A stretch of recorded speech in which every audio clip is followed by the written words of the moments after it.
Yes. Well, if everything breaks, we'll be fine.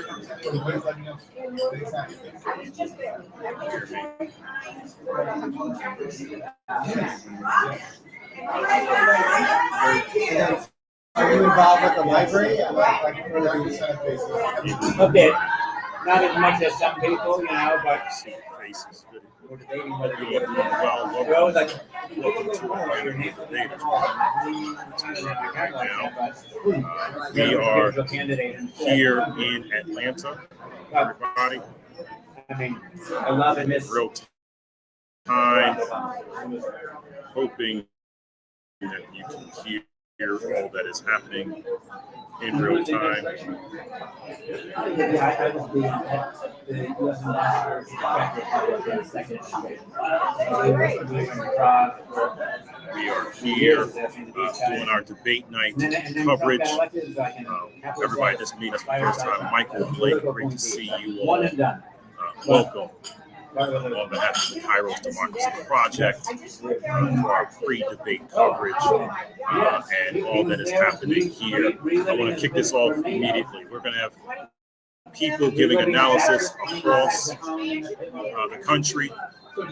First and foremost, we're going to go to Amy Mercado. Amy Mercado out of the great state of Florida. Amy Mercado, let's bring her in right now. As we get ready for what's happening on tonight, Orange County property appraiser. I'd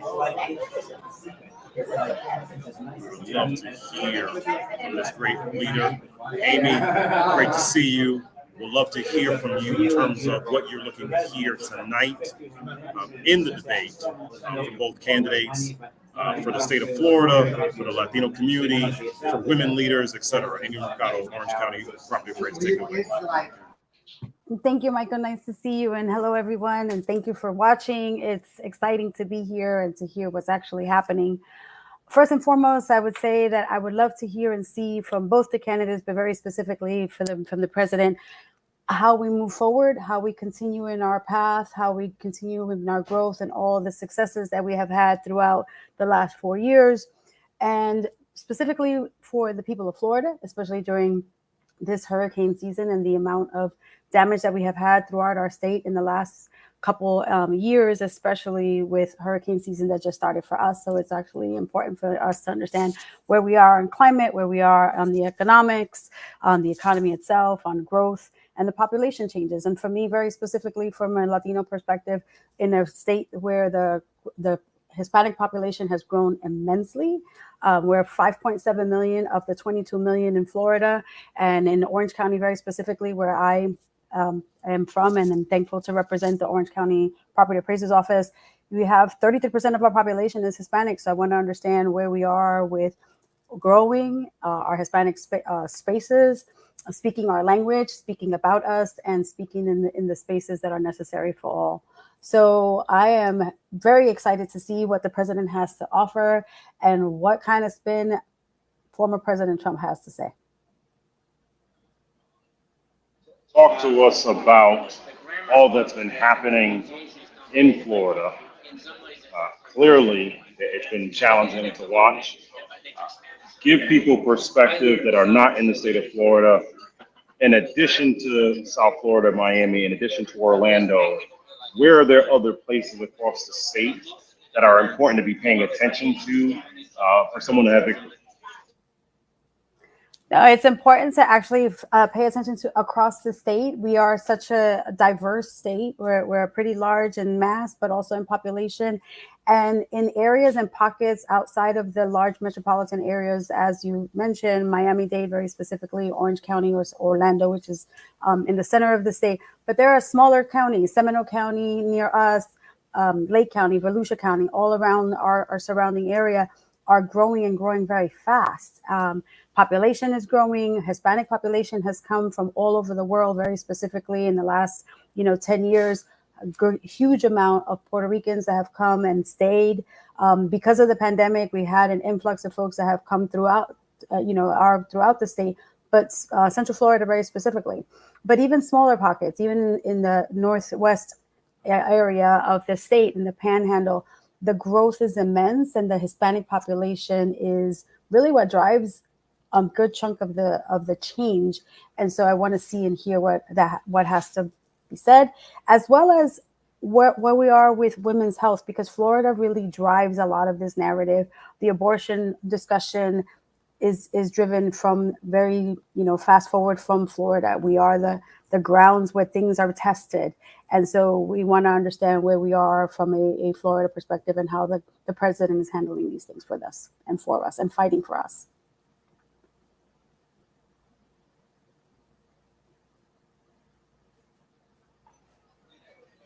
To that degree, you have been on the front line. So as we talk about democracy, we talk about all issues that are happening.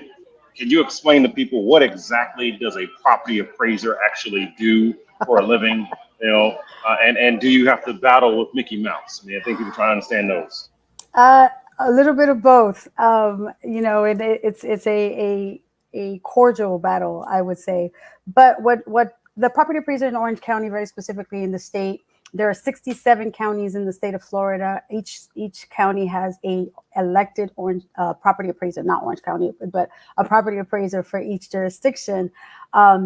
It is equivalent to a tax assessor. So depending on the jurisdiction, that's where you are. In New York, for example, our counterparts are out of the office of the Commissioner of Tax and Finance. We start the actual process of valuations of all of the properties in the county, that then gets reported to our local jurisdiction, so the county in and of itself, and they take that number of valuations for every single property in the county. So for us, over 450,000 parcels, our team assesses and gives it a dollar value on an annual basis, and then submits that to the county, and the county uses that number along with the millage rate that they calculate in order to come up with their budget, in order for them to be able to pay for roads, schools, libraries, all services of the county.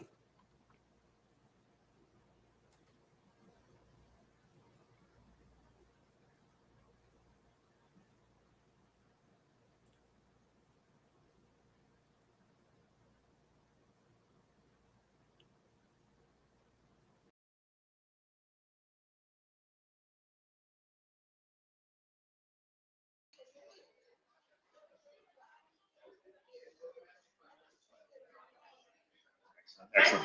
Yeah. Good evening, everybody. Again, just good evening. Hope you're well. I know it's a little bit loud here, but we're just trying to give y'all information in real time.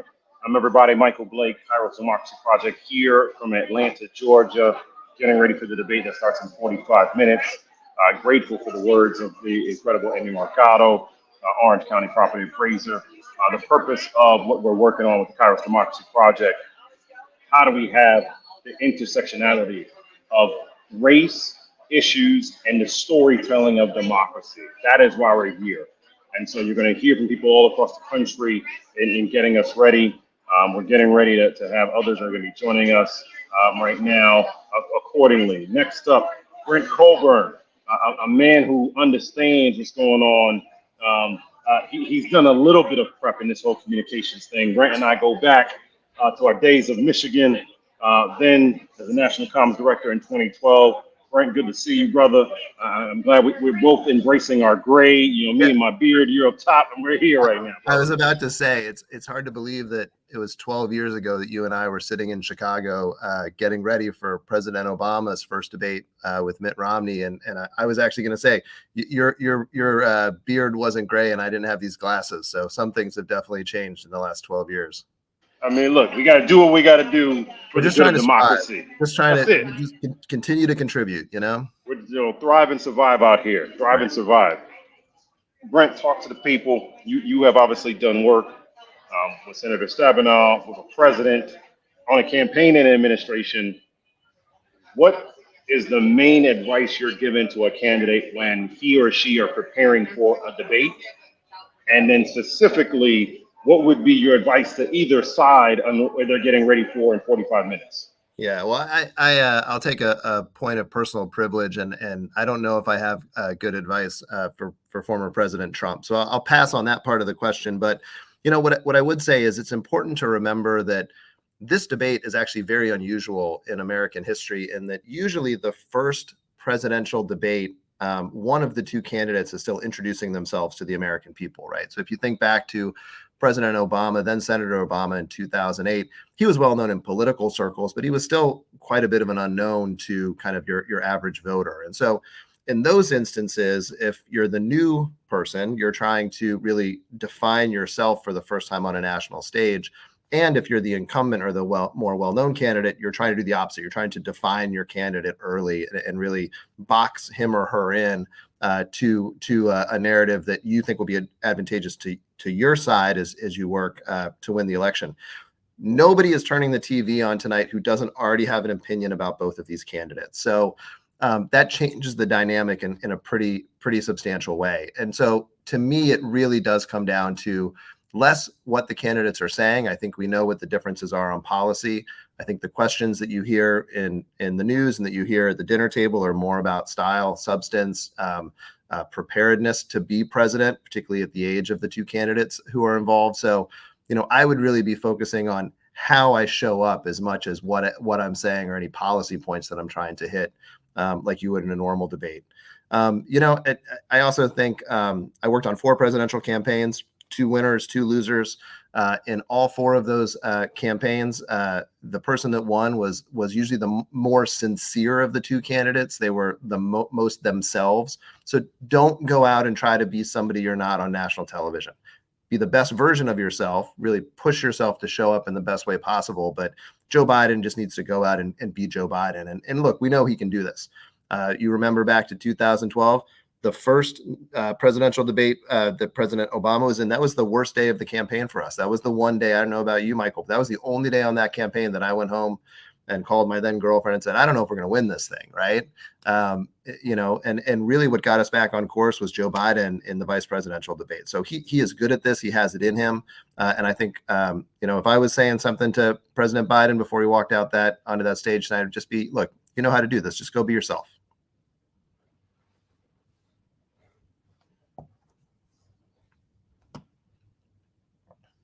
Well, I think we lost you, Michael. This is dangerous for you because I could just start telling Michael Blake stories and then we might up the ratings. But yeah. The joy of just be yourself is the joy of the sounds of Atlanta in real time. That's right. That's right. That's right. The equally, Brent, just talk to us around the intersection of technology in this moment right now. There are so many people that are trying to assess, should I trust what I'm seeing, disinformation, etc.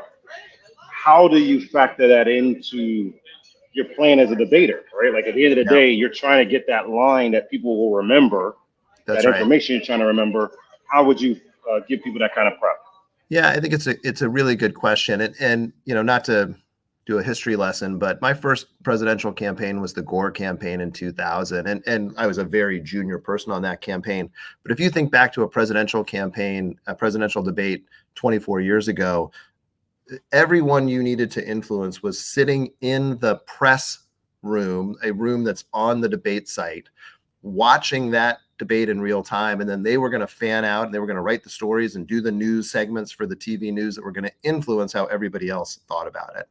We've now seen this progression over the last 24 years where, even 12 years ago, Michael, how many people did we have sitting in a room in Chicago whose whole job it was to watch that debate and fan out to groups of influencers who then had their Twitter accounts and their Facebook accounts and, today your TikTok accounts, and try to create that ripple effect digitally. And yes, we're talking to the press. Yes, we want to influence how we show up in the press, but you need to be pushing out across all of those channels. And you need to do it in a kind of aggressive way, right? Because you need to do it in real time. And look, I think there's a lot of questions around mis and disinformation. I think the exciting part about that is it gives citizens a way technology gives citizens a way to engage with these debates beyond just watching. In 2000, 2004, all you could do is sit back and watch and have opinions. Now you can share those opinions and try to influence others. The downside is it does lead to a lot of kind of junk out there. I'll use PG terms here, right? So a lot of junk in the system. And so that's why it is so important for these campaigns to at the same time be making sure they're influencing how this does show up in the mainstream media, because at the end of the day, a lot of people are still going to go to those trusted sources of information. Statistically speaking, most Americans still get their news from the local nightly news. And so you need to be showing up in those channels with the same level of aggressiveness that you're showing up in TikTok and in people's feeds.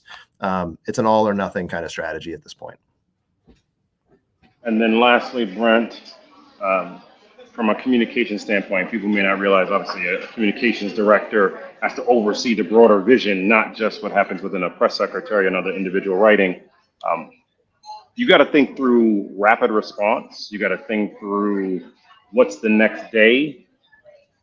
What do you think is success for tomorrow from tonight? Because that is a big piece of what people have to think through in terms of messaging standpoint. Yeah. So I would say, the first 24 hours almost always revolves around a moment or two in the debate, right? So there'll be, someone will have a gaffe, or there'll be a particularly sharp zinger. And those are the things that will dominate the coverage for the first day or two. They're the things that will get the most engagement on social media. But when you're, how many days do we have until election day? This is the earliest in my lifetime we've ever seen a presidential debate between the two candidates. So we have the rest of the summer, we have both conventions, we have all of the fall before we get to November. And so what I'm thinking about as I look at this debate and I wake up tomorrow morning, if I'm sitting in the Wilmington headquarters, is what can I use from this 2 hours of interactions between these two candidates? What are the statements that my opponent made that I can then turn into ads, or that I can turn into digital content, or I can turn into mailers, right? What are the things my boss did really well that I can turn into content that I can use to push out? What are the moments I might want to hold and revisit, right? So, just to give you an example, a made up example, let's say that President Trump says something you and I would disagree on when it comes to a woman's right to choose, right? Pretty high probability, whatever he says, I'm not going to agree with when it comes to a woman's right to make her own choices. So that might not be the thing that gets the most attention tonight, because it might not be said in the most crisp way. It might not be the moment that breaks through. But once we have that on video, and once we have that moment captured, we can resurface that, right, in very targeted and thoughtful ways. We can make sure it shows up in the right people's mailboxes. We can make sure that it shows up in ads at the right time, in the right states, and in the right way. So, you got to look at this. You're not going to win or lose the campaign tonight. You are going to create a whole lot of surface area that you can take advantage of. And so you want to look at those opportunities coming out of tonight. Appreciate the context you gave of reminding people you're not going to win or lose on one night, but it can shape the dynamics for what happens tonight. That's right. That's right. And I would say, look, as you're listening, as folks listening, listen to what are your friends and family going to care about? What do you want to point them to? What do you want to bring up next time? You're at church or you're at a family reunion, a lot of people are going to be around a lot of people, especially over the summer. And, at the end of the day, we talk a lot about social media. We talk a lot about TV and newspapers. The number one thing that people trust when it comes to how they vote are people they already trust and what they have to say and what they have to point them to. So, be an advocate with your friends and family. Appreciate you immensely. Yeah, man. The sounds you all are hearing in real time is that I can hear that I think it's the campaign manager for President Biden, Julie Chavez Rodriguez, speaking on the background over there. So you're getting live dynamics in real time, everybody. Brent Colburn, what you continue to do, Vice President Global Public Affairs for Microsoft, former National Communications Director, President Obama 2012. Appreciate you, brother, for everything that you do. Hope to see you soon, Michael, and hope everyone has a good time watching the debate. Talk to you soon. Absolutely. Let's keep this energy going. Everybody, good to see you all again. Michael Blake, CEO, founder of KAIROS Democracy Project. We are focused on the intersection of race, storytelling, and democracy. It's impossible for us to be talking about that without talking about what happens with Black voters. Let me come to now Quentin James, our co-founder of the Collective PAC. That things are happening when both of us are doing this in Atlanta from different locations, because that's how it is right now in real time. Q, good to see you, brother. You too. Thank you so much. Talk to the people, man. Talk to people what you're looking for tonight. Talk to people about Collective, why tonight is important for Black folks. Oh man, we're so excited to be here back in Atlanta, the epicenter of presidential politics tonight. Listen, we have over 400 people here at the gathering spot about to tune into this amazing debate tonight between President Biden and former President Trump. Listen, Black voters will be critical in determining who is in the White House come January 2025. Who is Speaker of the House down the street in the U.S. Congress come January 2025. But also who controls the Senate. All these things are up for grabs in November, and Black voters here in Atlanta, in North Carolina, in Florida, in Pennsylvania, in Michigan, in Wisconsin, Nevada, Arizona, they will determine who those people are. So we're thrilled to be here. Thank you so much for having me.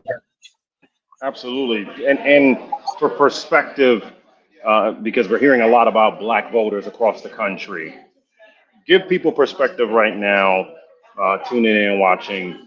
What is the collective doing across the country? Of course, you've had incredible efforts in terms of getting people to the polls. But before we get to the last few weeks of the election, what is happening now to mobilize Black voters and to persuade Black people to vote? Yes, I mean, that's a great question. And one of the things that I love to talk about is the number of African Americans who actually not registered to vote, who are eligible but not in the game. In the most important 10 presidential swing states, there are over 5.2 million eligible yet not registered Black voters. So here in Georgia, over 800,000. In North Carolina, over 700,000. In Texas, in Florida, over 1 million Black voters are eligible yet not registered. And so what we're doing, number one, is trying to register as many people as possible to get in the game, get in the process. We know that voting is only one of our tools in our toolbox, but it's a really important one as well. And so for the over 5 million Black people in those 10 states that are registered, we want to get you registered to vote. That's number one. Second, we want to talk to Black people who are registered but not showing up to vote. In those same 10 states, over 3.2 million African Americans are registered, but yet didn't vote in 2022, didn't vote in 2020. And so part of this conversation is there are 8 million Black people in the presidential swing states who are not a part of the process. So before we can kind of get to, Trump, Biden, policy pieces, we got to get people in the game. So phase 2 of our work really is talk about what has President Biden, what has Vice President Harris done over these past 3.5 years, and do they deserve to get reelected? A lot of folks get their news from TikTok and YouTube and Snapchat. They're not getting it from CNN, MSNBC, or New York Times, let alone our Black outlets like the Rio or Roland Martin or Essence and Ebony. We got to reach people where they are. And so part of this game over the next couple of months is making sure we're spending money advertising, making sure we're putting out great content and influencers to connect the dots with so many voters out there who are just not informed on what's happening. And then third, to your point, Brother Blake, we got to get folks out to the polls. And so we'll be running a massive GOTV program, providing free rides for voters, making sure voters have tools to vote by mail. They don't want to have to go, down to the polling site to vote. We want to do all that electronically and virtually, everything that we can to make this process easy. So phase 1, to your point, register Black voters. Phase 2, educate and persuade them on what's happening. And phase 3, turn out everybody that we can to vote in this upcoming election.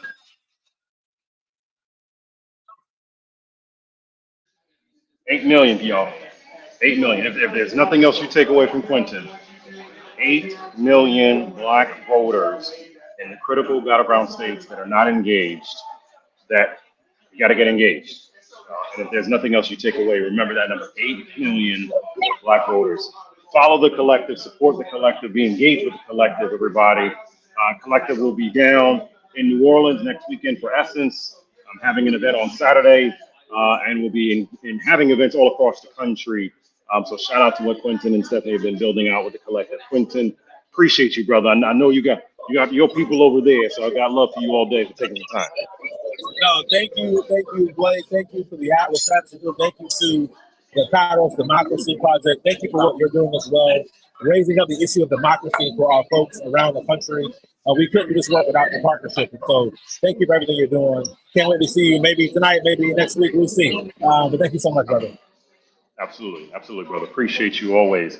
Everybody, we're at the 8:31 hour. Michael Blake, CEO, KAIROS Democracy Project. We are coming to you live from Atlanta. We have our debate coverage, pre, during, and post of the first presidential debate of the 2024 cycle happening here in Atlanta at the CNN studios. But we wanted to give you feedback from people that are engaged right now about what is happening. And so let's keep this energy going. Nye Whitaker, executive consultant, former White House presidential appointee. Nye has been doing incredible work across this country. She's been amplifying democracy. I know she's hosting a watch party in New York right now.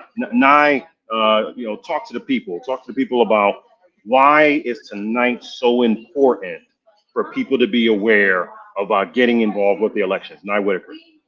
Thank you so much, Brother Blake. Yes, we're live here in Harlem.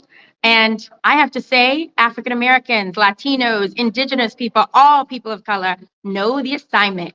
We're not at the table, we are on the menu. And here we are out to watch in numbers to make sure that the community can convene and listen and pay witness and bear witness and then tell their friends that their voice matters, their vote matters, that they matter, and that we see them. And that in this election cycle, there is no standing around, there is no sitting on the sidelines. We have ways and activities from your couch to the corner for you to take action, because the vote is that precious. It is the single most important thing we can do in 2024. I have to tell you, the word here on the streets, regardless of what you're hearing in the news, is that the communities of color are here, they are ready, and they know the assignment. Yeah, you might have just given us a new hashtag, from the couch to the corner. We got to have people involved when it comes to getting involved with the election right there. Lastly, Nye, and again, appreciate you, because again, I know you have your own watch party happening in New York. New York is a state that typically people look at it and say, well, it doesn't matter for the general election. It's very different this time because not only is it a border state for Pennsylvania, but there's 4 congressional districts that will have major impact.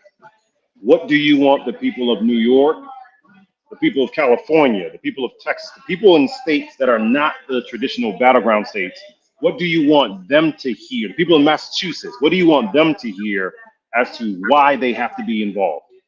So 2 things. Number 1 is New York is now a battleground. When that supposed red tsunami was supposed to take over the world, it missed a lot of places, but it did show its face here in New York.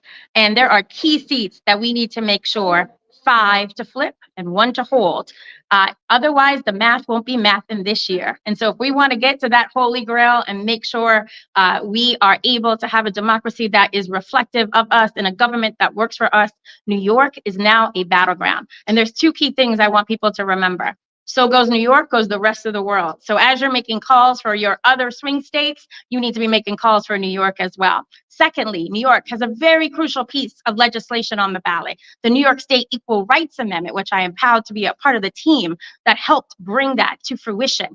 The New York State Equal Rights Amendment will provide protections against discrimination based on your reproductive health decisions, based on gender identity, based on your ethnicity, based on your immigration status, based on your ability or disability, and much, much more. So the New York State Equal Rights Amendment will be on the ballot in November in the state of New York, and I think it will set a precedent around the country. If the federal government won't pass the ERA, we will get it done in New York and be a beacon of democracy and progress for all. That's the energy we like right there. Nye Whitaker, we appreciate you. We thank you. Reminding people, no matter where they're at, they have to be in the game. Grateful for you, Nye. Hold it down at your watch party. Hold it down at your watch party right there. Brother Blake, we appreciate you. Appreciate you. Appreciate you. We're keeping this moving, everybody. Again, you're welcome. If you're just joining us, KAIROS Democracy Project. Follow us at kairosdemocracyproject.com. This is around the intersectionality of storytelling of how race and issues and demographics are intertwined around our democracy. Allow me to go to 2 incredible leaders who are doing that every single day. First, let me go to Jay Artis Wright, Executive Director of Freedom Coalition for Charter Schools. Jay has been doing a thing across the country. She's been a champion and an incredible visionary. Jay, great to see you. Talk to the people. What is it that you are looking to hear from the candidates as it relates to education and families? We're seeing so many things going on right now Yeah. across the country. You are a national voice in this space. What are you expecting to hear from them tonight? Yes, thanks so much, Michael. Thanks for having me. The biggest thing that I'm expecting here tonight is a clear indication of how either administration is going to tackle the issue of public education. Unfortunately, we've seen the issue around public education be completely polarized. On the left, you have a situation where it is all about teacher pay and teacher growth, which is great, and we fully support that. But that's an adult issue. What's happening in the classrooms every day is that we're losing our students. Students are deciding to go to other places. Students aren't feeling welcome. And on the right, we have a situation where people are saying, well, you should empower yourself to choose a different type of school to go to, and a huge push to promote school choice. However, that school choice seems to want to privatize education in a way where it will only self-select a certain few, or it's removing kids from communities where they are being isolated and only getting choices where they aren't actually feeling a sense of cultural affirming teaching or recognition. And so what we see in our organization is a clear middle from 3.7 million students across this country who have chosen not only to go to a charter school, but a huge population of Black and Latino families who want different options in public education, who want to support education, who believe in teacher pay, but also are really concerned about the huge chasm in learning loss that's happened since the pandemic and even before the pandemic. And so what I'm looking for, first and foremost, is for Biden to continue to double down on his support for education, but to go deeper, to talk to students, to talk to parents, to bring agency to parents who are actually being swayed right now from the right, who are saying, look, you have the power to choose to send your kid wherever you want to send them, but we want you to send them to a place where we will have them be getting a homogenized learning environment. And that's not what Black and Latinos family want.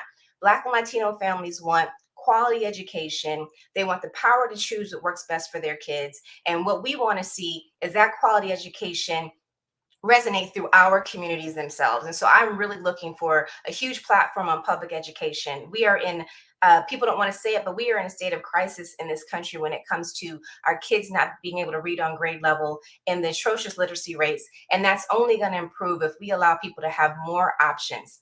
Look, at the end of the day, teacher pay is a huge issue, but increasing teacher pay and having empty classrooms doesn't help anybody. Where are our kids going? What do we need to do to bring students into these classrooms to create innovative environments where they want to learn and that they are getting the proper education they deserve? That was a pretty strong mic drop right there. I mean, it was almost as if you're ready to be on the debate stage yourself right now. I'm ready. I am. You're ready. You're ready to be in the fight. I like that. For anyone that wants to learn more about your work at FCCS, how can they learn about it? And what is it that is something that can be helpful in the States moving forward to support your work too? The biggest help that we can get is understanding that there is a clear definition for Black and Latinos of how we show up for our ability to choose. Black and Latino families have not had agency to choose in the same way other people have. And so what we've seen in the charter school space is a need for autonomy, a place to get autonomy. So what we need at the local levels for more people to support the idea of that. I'm not saying that you have to go charter. I'm not saying that you have to go private. What I'm saying is we need to have agency and autonomy in our community so that my child doesn't have to drive 100 miles to get a quality education. They can get it right in their backyard, right in their communities. And so I need that to trickle down locally. I need our elected officials, both on the national level and on the state level, to embrace what basically the Obama administration was talking about when he got into office. And that is this idea of reimagining education, being innovative about it. We are in the 21st century. We need more ideas and thoughts around the historically age-old systems that have, quite frankly, not helped our students. Yeah, that's right. So grateful for you. Grateful for what you're doing for the families, for the children, for our students, and a continual voice. Everyone around the country. We want you to make sure look out for the voice and name Jay Artist Wright. Look out for the work what she's doing with Freedom Coalition. Grateful for you and all that you do, Jay. Thanks so much. Thanks for having me. Absolutely. Absolutely. Let's continue. We've been talking about different issues, different causes, storytelling of it. Let me now go to Dr. Solomon and all that's happening with the Center for Police and Equity. Good to see you, brother. You're always dropping gems. I always look to find you on social media because I know something strong's going to happen when you say something out here. Uh, no one's talking about policing. No one's talking about equity. That's not happening at all. There's nothing to discuss with that. What are you looking to hear tonight that sets the record straight, quite frankly? How can we set the record straight? How do we get better guidance? And how do we clarify the misnomers that keep happening around policing? Dr. Solomon. Yeah, Mike, it's good to be with you. Good to build with you. And I appreciate you hyping folks up, setting the expectations too high for me. I'll be honest, I'm really expecting to hear a bunch of things that are going to be difficult for Black communities to hear. I'm expecting that the president is going to use criminalizing language for the convicted, the first ever former president who's been convicted on felony counts. I'm expecting that we're going to hear that former president talk about the quote unquote true bad guys who are Black and brown folks who are coming to take your daughters and steal your jobs and rob your house.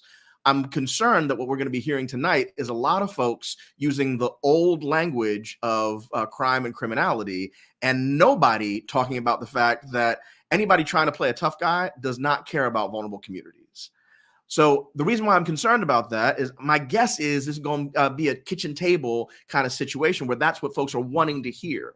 We've seen a retreat from Black support of Biden, in part because the Biden administration has not been speaking as directly to Black issues. And we know from the science, forgive me for being a scientist, but we know that unconstitutional police stops can be a bigger suppressor of the Black vote than removing a polling place. So if we're not talking about what's happening in vulnerable Black communities, how are we going to expect them to show up and vote? I'm thinking about Q's 8 million folks in these battleground states who are not in the game yet. If they don't feel like their issues are on the table, why would they show up? But there is an opportunity tonight for President Biden to come out and say, not only is the criminal justice system working the way it's supposed to in the context of Trump, but it's not working in the way that it should be in the context of vulnerable Black and brown folks. If he's able to do both of those things at the same time, I think he's winning votes and he's speaking truth, something that would be a miracle in today's politics. You framed it initially in a way that resonated. I always say you can always learn something every day. That the discussions of President Biden, former President Trump, is going to increase a language of criminality. And again, I just appreciated that context, right? Because you have a dynamic of, okay, you're trying to protect democracy from this person, but you don't want to have language that keeps reminding people of the injustices that happen. And yes, I always say data doesn't lie, people do. So be that scientist that you are and be clear on the research. Doc, to tie this together, give people a stat or two to really resonate around the magnitude of the challenge and the magnitude of the opportunity as it relates to policing equity. Yeah, and so I think that there's some basic stuff that folks just forget about because often we send police to deal with the folks that our broader society doesn't want to see.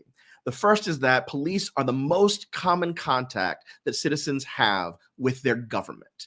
1 in 5 people in the United States is going to have contact with law enforcement. And if you're Black, you're 2 to 4 times more likely to get you behind beat in the point of that contact. That's millions of folks every year who are facing use of force, not deadly force, which is just 1,000, right? But who have the back of a hand, a baton, or a mag flashlight pressed to their head, okay? Those folks remember it. Anybody who understands what it is to be afraid of the cops understands what it would be when you get beat by. And when that is the context that is entirely too common in your community, how can you imagine that voting is going to fix it unless the person who is at the top of the ticket is speaking directly on those issues? I understand that we're talking about persuadable voters in the middle right now, and for good reason. There's good stats to suggest that's an area to be. But if you don't get out that base, the folks who can only identify with one particular party, my concern is those battleground states are we might be losing the battle. So the things to remember is 1 in 5 folks have contact with law enforcement every year. 1 in 5, 20% of the country. That is the most common contact with our government. And if we're not talking to that directly, we're not talking about how people experience government. You know, that is one of the most powerful direct data points of the practical impact of democracy that I've ever heard. 1 out of 5 will have impact, engagement, interaction with law enforcement, and it's the most direct engagement that someone will have, which is why there has to be equity. I always appreciate that you're not called Center for Policing Equality, right? It's not equity. There is a difference between the two. And what you are doing now, what you're doing in the future is essential. Dr. Solomon, I just appreciate you, brother. Oh, it's just always good to see you, man. King to king. Always good to see you, brother. You know, us bald heads with the beards, we got to stay united out here in the struggle out here right now. Don't let the smooth taste fool you. We got real stuff we got to add to this conversation. That's right. I love it. I love it. Doc, I appreciate you, man. Take care, man. Always. We talk about what's going on the ground. We're talking about what's happening locally to that degree. Again, we're here in Atlanta with 13 minutes from debate time. Let me go out to Los Angeles, from LA to Evanston to New York to Atlanta. Robin Ruth Simmons and all that she continues to do and first repair and how she has been a champion around reparations. I want to make sure to amplify her voice right now. We can't talk about champions for the people without talking about Robin Ruth Simmons. Robin, talk to the people. You know, this thing of reparations, which we have been owed for years, decades, centuries, quite frankly. What are you looking to hear in terms of the intersection of reparations and our democracy? And why is reparations tied to our present day politics from these campaigns? Well, first of all, thank you, Brother Blake, for including my voice. Some may think it's far too radical, but reparations is justice and it is democracy, and democracy is on the ballot. And what we need is to hear the president earn the Black vote. There is still concern that not enough has been done, that reparations is still fringe. But even though we are a little ways away from HR 40, there are local initiatives for reparations that are happening all across the country. And those efforts are being blocked. They're being blocked, and it's been the greatest hope since HR 40 was introduced in 1999 by the late John Conyers, that we've seen this mobilization of local initiatives for reparations. And so we know that we need a president that is unapologetic about Black lives, Black progress, reparative justice. We need to see new and bold ways that the president is implementing and supporting Black people without any question. There should be no question at all. And so we're hoping that we hear strong support from President Biden. For me, there's no question on who I'm voting for. There is definitely a need that we have a president that supports democracy, that is justice-centered and progressive and so on. And so there's no question for me, but there are many, many millions of Black voters that just are not convinced. They're not inspired. They're looking to sit out. And so I hope that he comes as hard as he can, that he digs deep, that he really makes a commitment, one that we believe in, a very compelling argument, that he articulates what has happened already in the administration and what he plans to expand on in a next administration. And where are you joining us right now? You're holding it down for us out on the West Coast. What we got going on the West Coast, Robin? That's right. So I'm in Los Angeles. And you know what? I love Los Angeles. I love the state of California because California was the first state to make the step towards reparations under the leadership of Secretary of State Shirley Weber and so many other incredible leaders. The task force has done incredible work here and really is a great hope, is a model. The task force in California really did the work that an HR 40 commission should do. And so my hope is that the administration looks at the work that happened in California, that was inspired by the work that happened in Evanston, Illinois, and that we do get to full repair in this nation for Black folks, which is justice, which is reparative justice in all forms. It's so much more than a cash payment. That is a form of repair that seems to be the most divisive. But Black folks want comprehensive redress. We want access to everything: education, housing, police reform. We want our dignity. We want acknowledgments and monuments. We want education. We want place and access and information and so on. And so anyway, I'm in sunny California today, and I'm happy to be here. Grateful for you, Robin, and for all. If you don't know about First Repair, you need to learn about First Repair. We all need to support First Repair. We need to be supportive of it. There's a nonsensical lawsuit from Judicial Watch. Judicial Watch has lost many times in this country. They're not only trying to stop the reparations program, they're trying to get reparations for white residents in Evanston. It is ridiculous what is being proposed right here. So stand up, learn about First Repair, everybody. It's a part of this democracy movement. Robin, you are a champion for the people, and so we're grateful for you. God bless you, my sister. Thank you, brother. Carmen Torres, where you at? We're going to do some rapid fire right now. We got 8 minutes until debate night. Carmen Torres is in Florida. She's got to make moves real quick, everybody, but she is running for office in Florida. Carmen, talk to the people. There's so much going on in Florida. Why have you made the decision that you have to run for office? And what are you looking to hear tonight in this debate? Oh my God. First of all, we actually need to keep the one and only Hispanic seat, that is Senate District 25. And secondly, we have to protect the Black and brown in our district that they completely packed in this one district when they redistricted everything. Someone was talking about policing. Our illustrious governor has a $13.5 million police force here in Florida. And so we really need to pay attention to that. I don't know if you can hear me or see me, but yesterday we had this location over at the Solid Rock Community Church with the Black Empowerment and the Equal Ground giving a legislative update of what exactly is going on in Florida with the purging that is going on of all the roles. And Carmen, the responsibility that exists here, when is your election? How can people be supportive?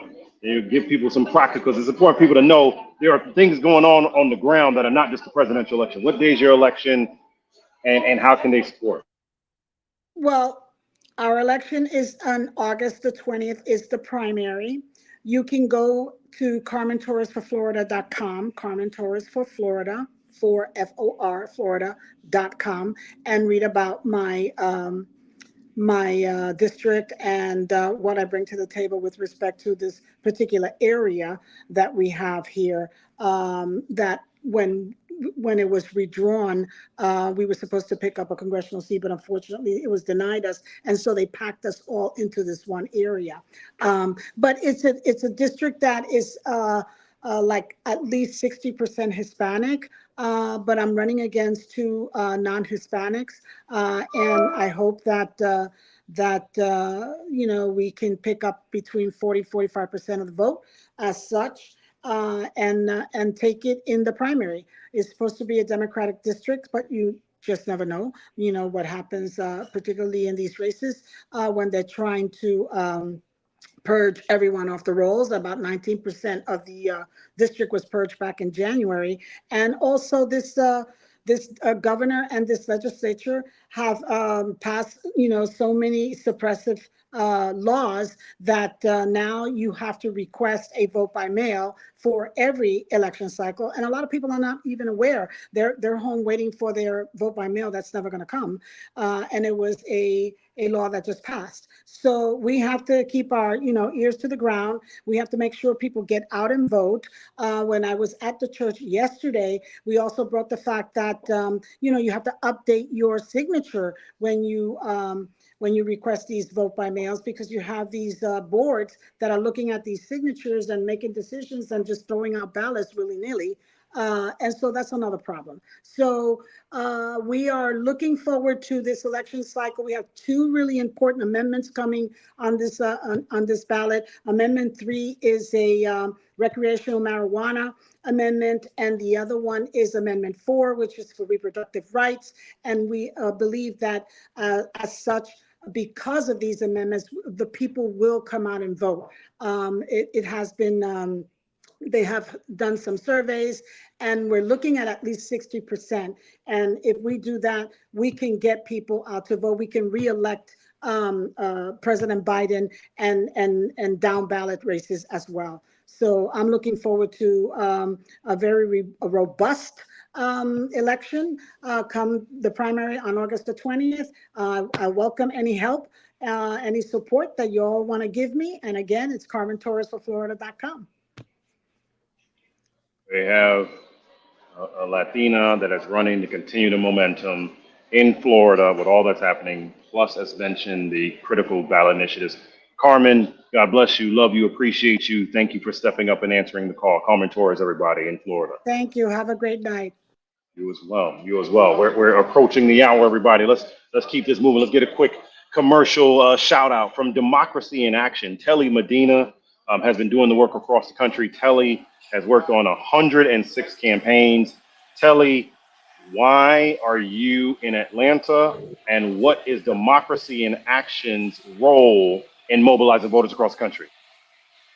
Folks, you're not here with us, but the energy in this place is palpable.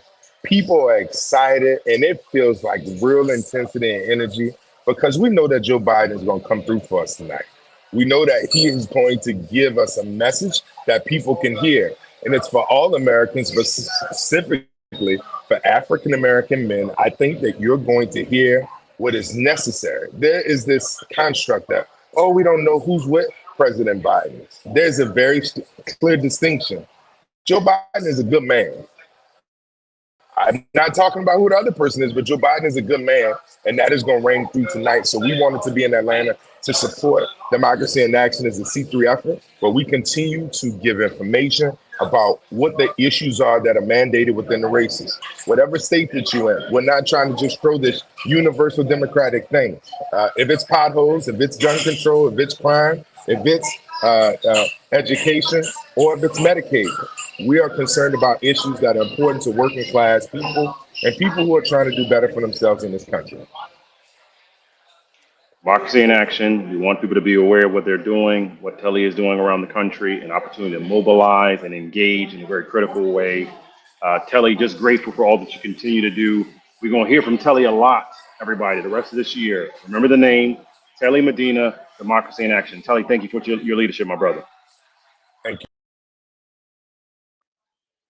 Now, in D.C., People for American Way, Young Elected Officials Network, our co-partner on tonight. We got two more speakers, and then we're going to be done tonight before y'all see the main event. Savanti Myrick, talk to me, my brother. You know, our former mayor in the great city of Ithaca. Much love to him.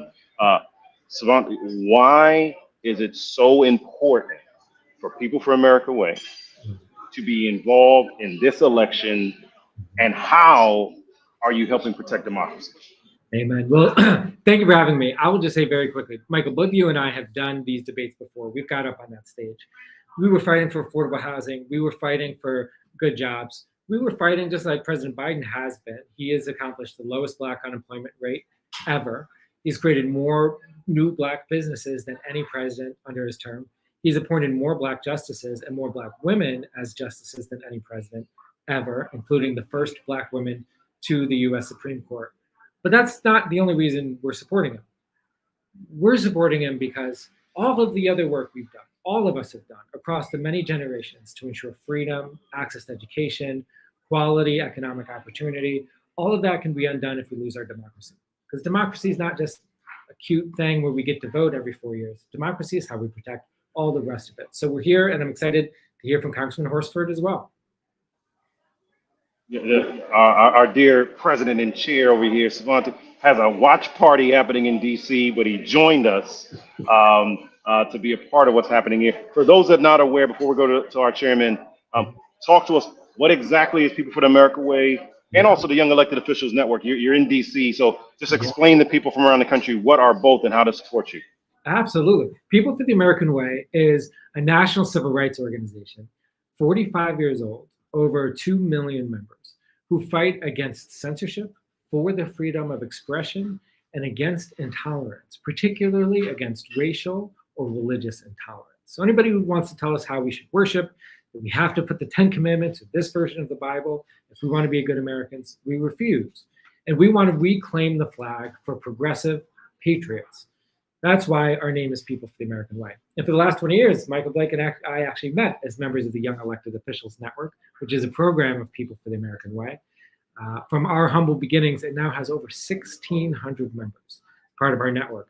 Many of them, a few hundred of them, are here in DC this week for a conference, and it just happened to coincide with the debate. So some of them are going to be coming over here to the party to enjoy what I hope will be a way for the president to distinguish himself from his opponent.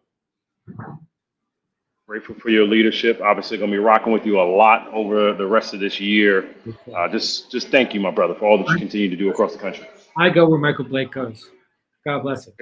God bless.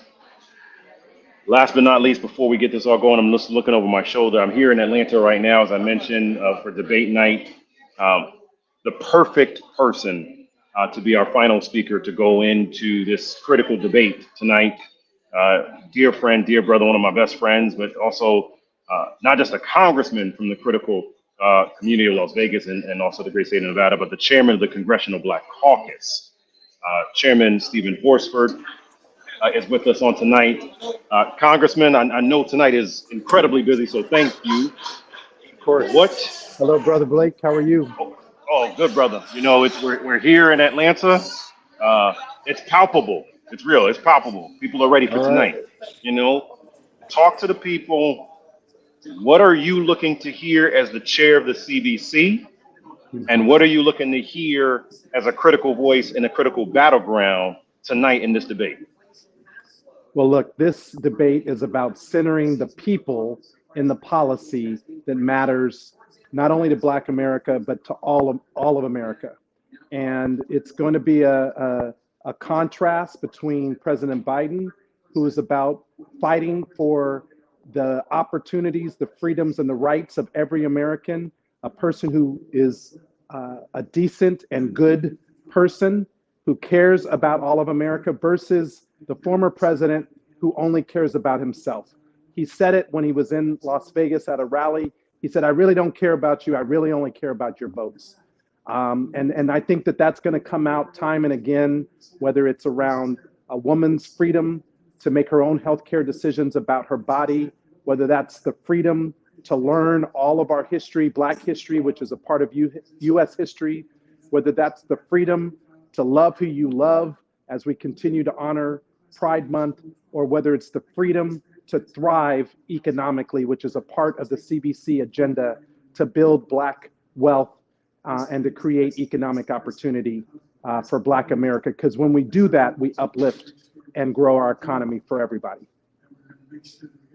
Grow our economy, uplift our people for everybody, especially for Black voters. The perfect voice to lead into this debate. You will see him a lot throughout the rest of this year and beyond, everybody. Congressman Stephen Horsford, the chair of the Congressional Black Caucus. Thank you for taking time to be with us, my brother, always.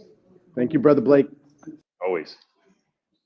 All right, everybody, go to CNN, see what's going on, post-debate, join with us, post-debate coverage. This is the KAIROS Democracy Project, our time, our chronos, our KAIROS. Let's go, everybody.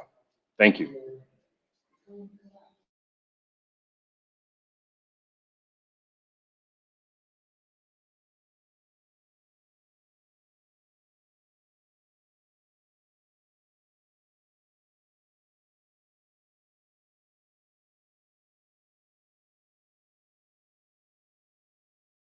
For any drug, all the drugs they could include beginning next year. And the situation is and we're going to make that available to everybody, to all Americans. So we're working to bring down the price of around the kitchen table, and that's what we're going to get done. Thank you. President Trump? We have the greatest economy in the history of our country. We have never done so well. Everybody was amazed by it. Other countries were copying us. We got hit with COVID. And when we did, we spent the money necessary so we wouldn't end up in a Great Depression, the likes of which we had in 1929. By the time we finished, so we did a great job. We got a lot of credit for the economy, a lot of credit for the military, and no wars and so many other things. Everything was rocking good. But the thing we never got the credit for, and we should have, is getting us out of that COVID mess. He created mandates that was a disaster for our country. But other than that, we had given them back a country where the stock market actually was higher than pre-COVID, and nobody thought that was even possible. The only jobs he created are for illegal immigrants and bounce back jobs, a bounce back from the COVID. He has not done a good job. He's done a poor job, and inflation's killing our country. It is absolutely killing us. Thank you. President Biden? Well, look, the greatest economy in the world. He's the only one who thinks that, I think. I don't know anybody else who thinks he had the greatest economy in the world. And, you know, the fact of the matter is that we find ourselves in a situation where his economy, he rewarded the wealthy. He had the largest tax cut in American history, $2 trillion. He raised a deficit larger than any president has in any one term. He's the only president other than Herbert Hoover who's lost more jobs than he had when he began, since Herbert Hoover. The idea that he did something that was significant. And the military, you know, when he was president, they were still killing people in Afghanistan. He didn't do anything about that. When he was president, we were still finding ourselves in a position where you had a notion that we were this safe country. The truth is, I'm the only president this century that doesn't have this decade, that doesn't have any troops dying anywhere in the world like he did. President Trump, I want to follow up if I can. Am I allowed to respond to him? Well, I'm going to ask you a follow-up. You can do whatever you want with the minute that we give you. I want to follow up. You want to impose a 10% tariff on all goods coming into the U.S. How will you ensure that that doesn't drive prices even higher? It's not going to drive them higher. It's just going to cost countries that have been ripping us off for years, like China and many others, in all fairness to China. It's going to just force them to pay us a lot of money, reduce our deficit tremendously, and give us a lot of power for other things. But he made a statement. The only thing he was right about is I gave you the largest tax cut in history. I also gave you the largest regulation cut in history. That's why we had all the jobs. And the jobs went down and then they bounced back, and he's taking credit for bounce back jobs. You can't do that. He also said he inherited 9% inflation. No, he inherited almost no inflation, and it stayed that way for 14 months.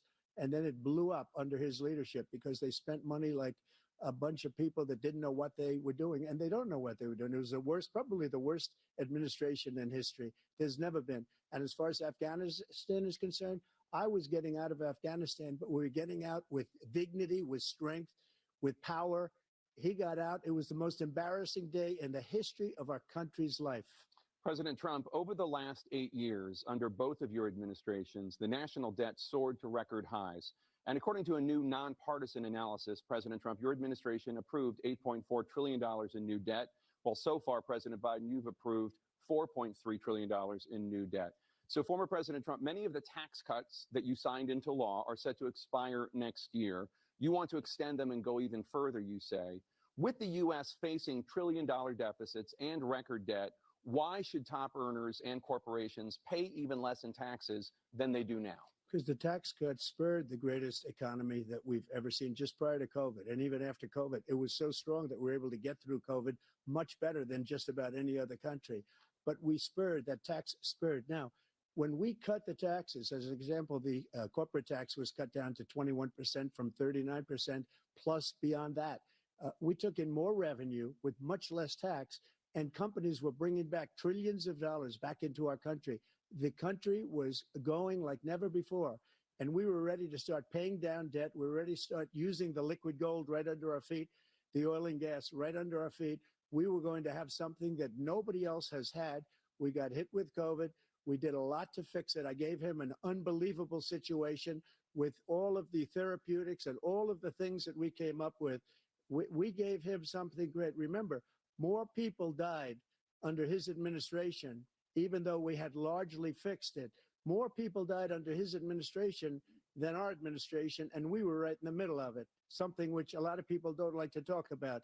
But he had far more people dying in his administration. He did the mandate, which is a disaster, mandating it. The vaccine went out. He did a mandate on the vaccine, which is the thing that people most objected to about the vaccine. And he did a very poor job, just a very poor job. And I will tell you, not only poor there, but throughout the entire world, we're no longer respected as a country. They don't respect our leadership. They don't respect the United States anymore. We're like a third world nation between weaponization of his election, trying to go after his political opponent, all of the things he's done. We've become like a third world nation, and it's a shame. the damage he's done to our country. And I'd love to ask him, and will, why he allowed millions of people to come in here from prisons, jails, and mental institutions to come into our country and destroy our country. President Trump, we will get to immigration later in this block. President Biden, I want to give you an opportunity to respond to this question about the national debt. He had the largest national debt of any president in a 4-year period, number one. Number two, he got $2 trillion tax cut, benefited the very wealthy. What I'm going to do is fix the tax system. For example, we have 1,000 trillionaires in America. I mean, billionaires in America. And what's happening? They're in a situation where they, in fact, pay 8.2% in taxes. If they just paid 24%, 25%, either one of those numbers, they'd raise $500 billion, I should say, in a 10-year period. We'd be able to wipe out his debt. We'd be able to help make sure that all those things we need to do, child care, elder care, making sure that we continue to strengthen our healthcare system, making sure that we're able to make every single solitary person eligible for what I've been able to do with the COVID, with dealing with everything we have to do with, look, if we finally beat Medicare. Thank you, President Biden. President Trump? Well, he's right. He did beat Medicare. He beat it to death, and he's destroying Medicare because all of these people are coming in. They're putting them on Medicare. They're putting them on Social Security. They're going to destroy Social Security. This man is going to single-handedly destroy Social Security. These millions and millions of people coming in, they're trying to put them on Social Security. He will wipe out Social Security. He will wipe out Medicare. So he was right in the way he finished that sentence. And it's a shame. What's happened to our country in the last 4 years is not to be believed. Foreign countries, I'm friends with a lot of people, they cannot believe what happened to the United States of America. We're no longer respected. They don't like us. We give them everything they want, and they think we're stupid. They think we're very stupid people. What we're doing for other countries, and they do nothing for us. What this man has done is absolutely criminal. Thank you, President Trump. Dana? This is the first presidential election since the Supreme Court overturned Roe v. Wade. This morning, the court ruled on yet another abortion case, temporarily allowing emergency abortions to continue in Idaho, despite that state's restrictive ban. Former President Trump, you take credit for the decision to overturn Roe v. Wade, which returned the issue of abortion to the states. Correct. However, the federal government still plays a role in whether or not women have access to abortion pills. They're used in about 2/3 of all abortions. As president, would you block abortion medication? First of all, the Supreme Court just approved the abortion pill, and I agree with their decision to have done that, and I will not block it. And if you look at this whole question that you're asking, complex, but not really complex. 51 years ago, you had Roe v. Wade, and everybody wanted to get it back to the states. Everybody, without exception. Democrats, Republicans, liberals, conservatives, everybody wanted it back. Religious leaders. And what I did is I put 3 great Supreme Court justices on the court, and they happened to vote in favor of killing Roe v. Wade and moving it back to the states. This is something that everybody wanted. Now, 10 years ago or so, they started talking about how many weeks and how many this, and getting into other things. But every legal scholar throughout the world, the most respected, wanted it brought back to the states. I did that.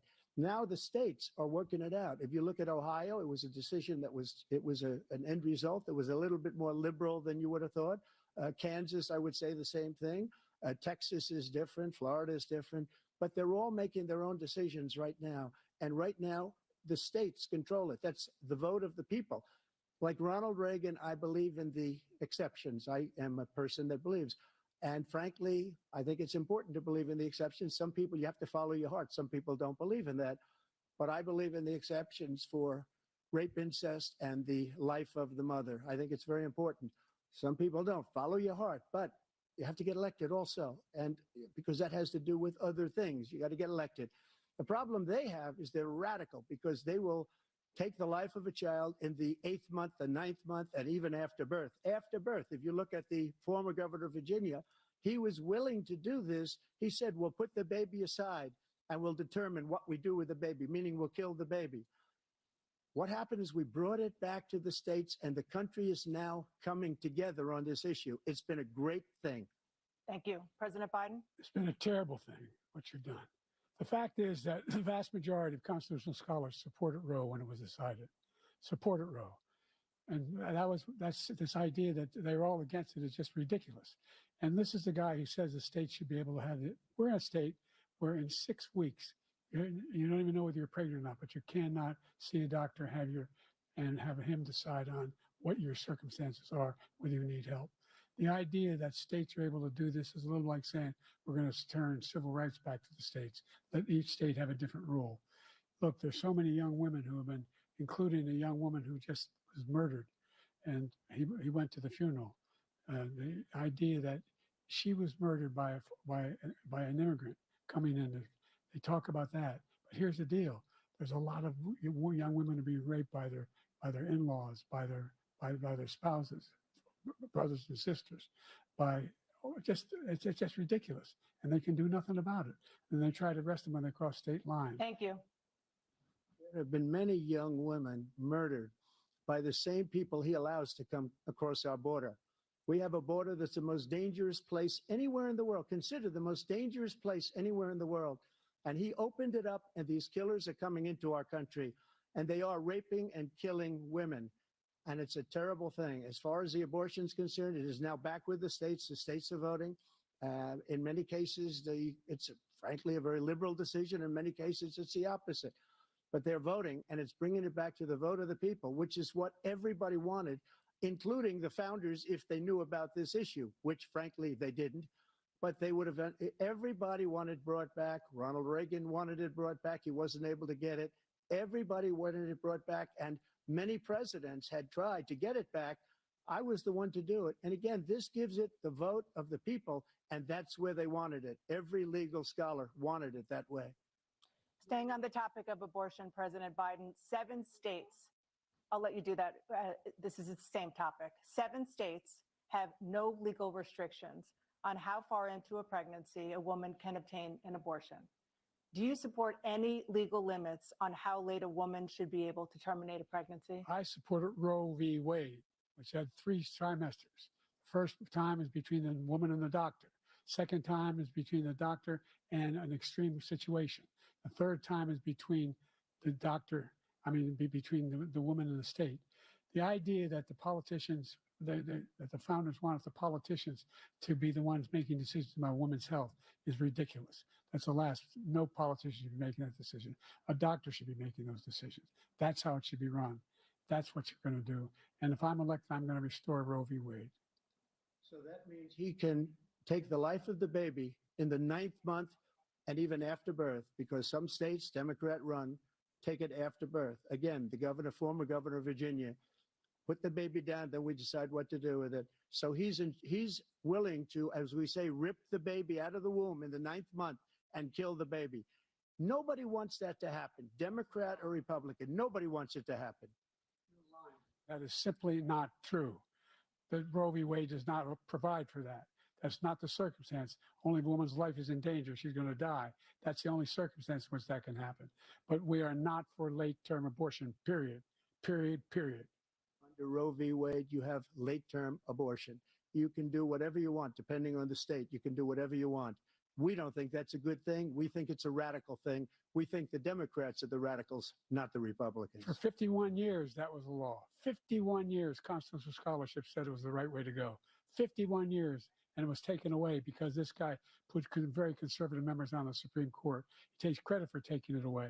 What's he going to do? What's he going to do, in fact, if the MAGA Republicans, he gets elected, and the MAGA Republicans control the Congress, and they pass a universal ban on abortion, period, across the board at 6 weeks or 7 or 8 or 10 weeks, something very, very conservative.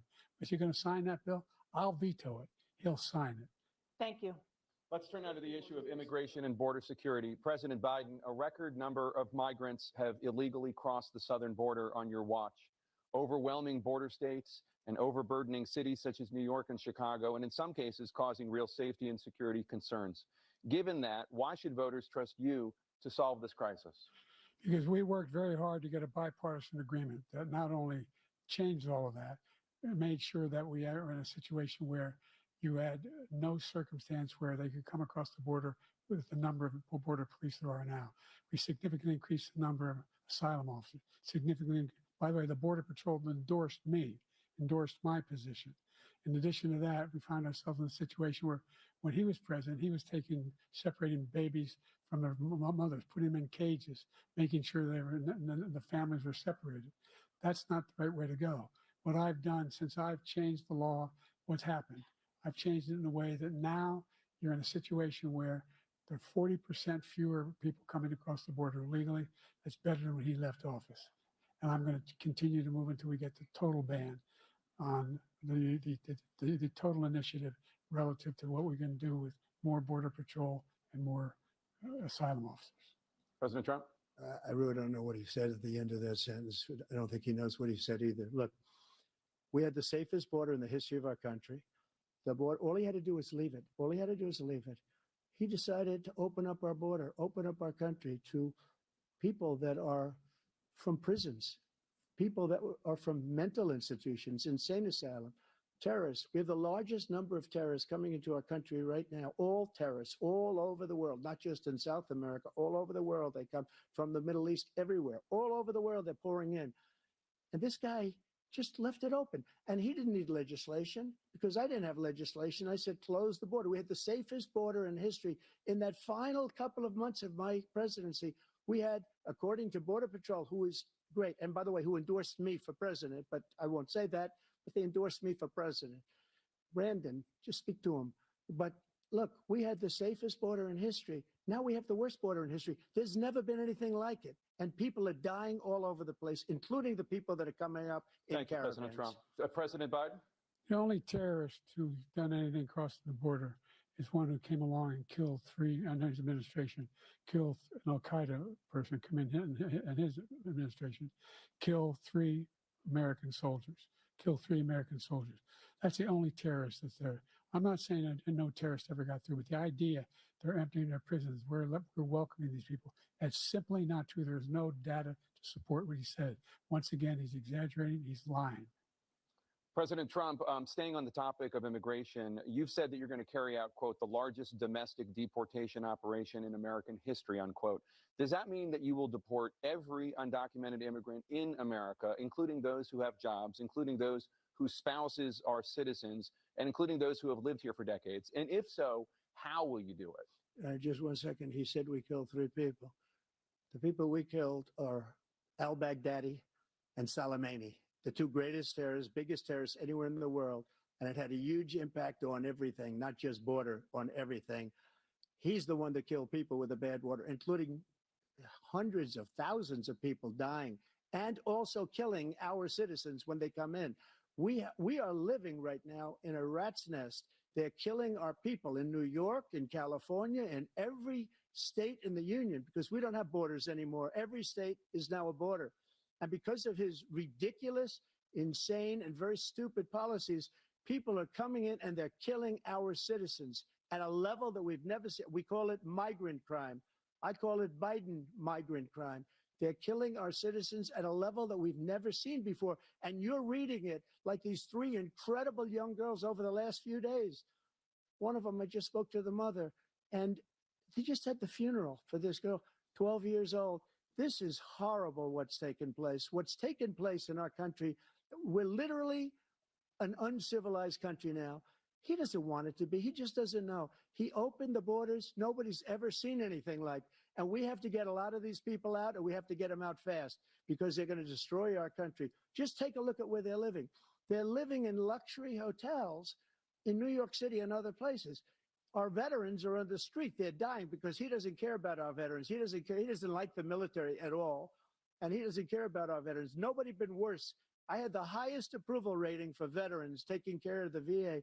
He has the worst. He's gotten rid of all the things that I approved, choice that I got through Congress, all of the different things I approved, they abandoned. We had by far the highest, and now it's down in less than half because he's done all these great things that we did. And I think he did it just because I approved it, which is crazy. But he has killed so many people at our border by allowing all of these people to come in. And it's a very sad day in America. President Biden, you have the mic. Every single thing he said is a lie. every single one.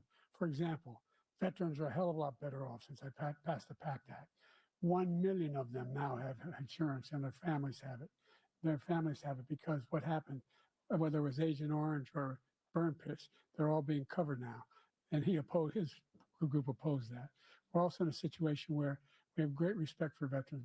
My son spent a year in Iraq, living right next to one of those burn pits, came back with stage 4 glioblastoma. I was recently in France for D-Day, and I spoke all about those heroes that died. I went to the World War II cemetery, World War I cemetery he refused to go to. He was standing with his 4-star general, and he told me, he said, I don't want to go in there because they're a bunch of losers and suckers. My son was not a loser, was not a sucker. You're the sucker. You're the loser. President Trump? First of all, that was a made-up quote, suckers and losers. They made it up. It was in a third-rate magazine that's failing, like many of these magazines. He made that up. He put it in commercials. We've notified him. We had 19 people that said I didn't say it. And think of this. Who would say I'm at a cemetery or I'm talking about our veterans? Because nobody's taken better care. I'm so glad this came up and he brought it up. There's nobody that's taken better care of our soldiers than I have. To think that I would, in front of generals and others, say suckers and losers. We have 19 people that said it was never said by me. It was made up by him, just like Russia was made up, just like the 51 intelligence agents are made up, just like the new thing with the 16 economists are talking. It's the same thing. 51 intelligence agents said that the laptop was Russia disinformation. It wasn't. That came from his son, Hunter. It wasn't Russia disinformation. He made up the suckers and losers, so he should apologize to me right now. 4-star general standing to your side who was on your staff who said you said it, period. That's number one. And number two, the idea that I have to apologize to you for anything along the line. We've done more for veterans than any president has in American history. And they now are in their family. The only sacred obligation we have as a country is to care for our veterans when they come home and their families and equip them when they go to war. That's what we're doing. That's what the VA is doing now. They're doing more for veterans than ever before in our history. All right. Thank you so much.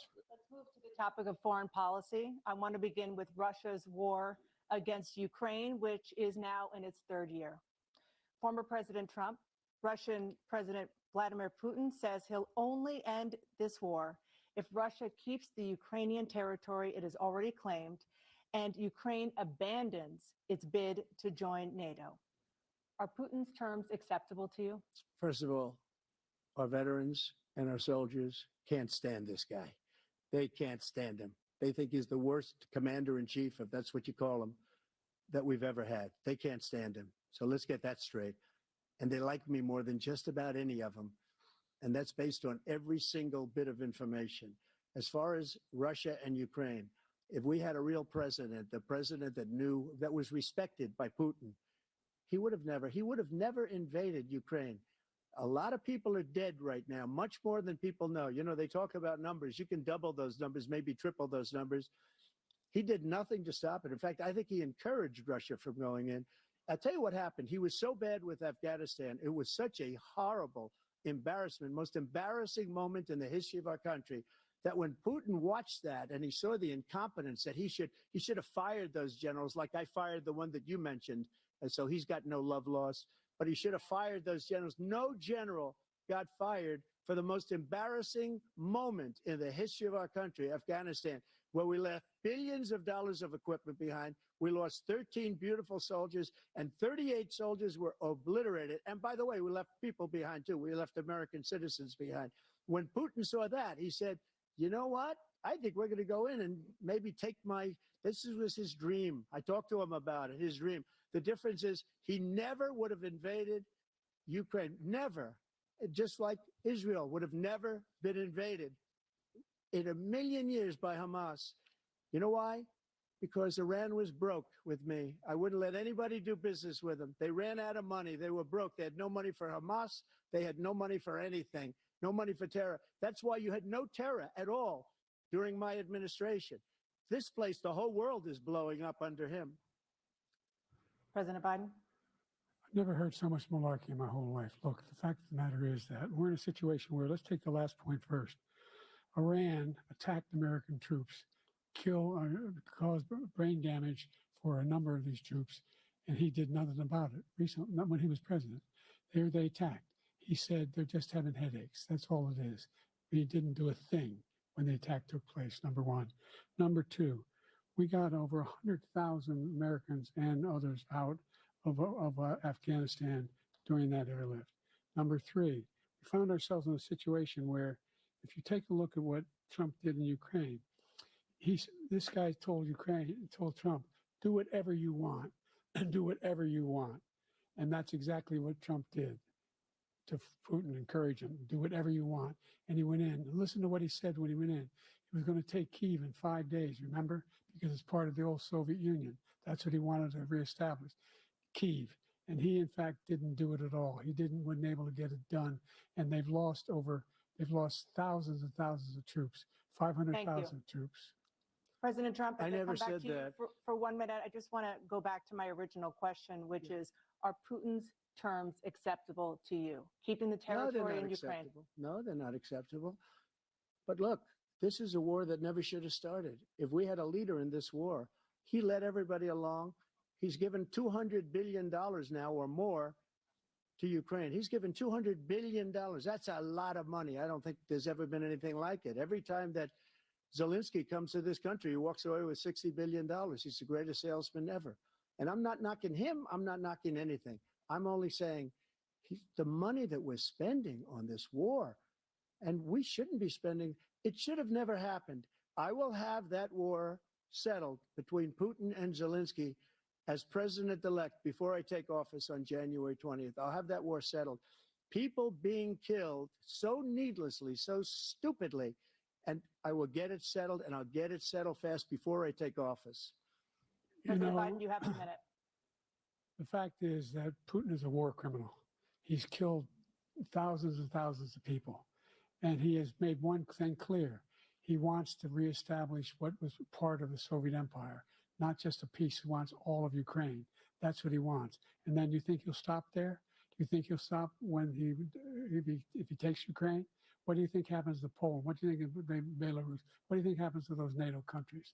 And so if you want a war, you ought to find out what he's going to do, because if in fact he does what he says and walks away, by the way, all that money we give Ukraine are from weapons we make here in the United States. We give them the weapons, not the money at this point.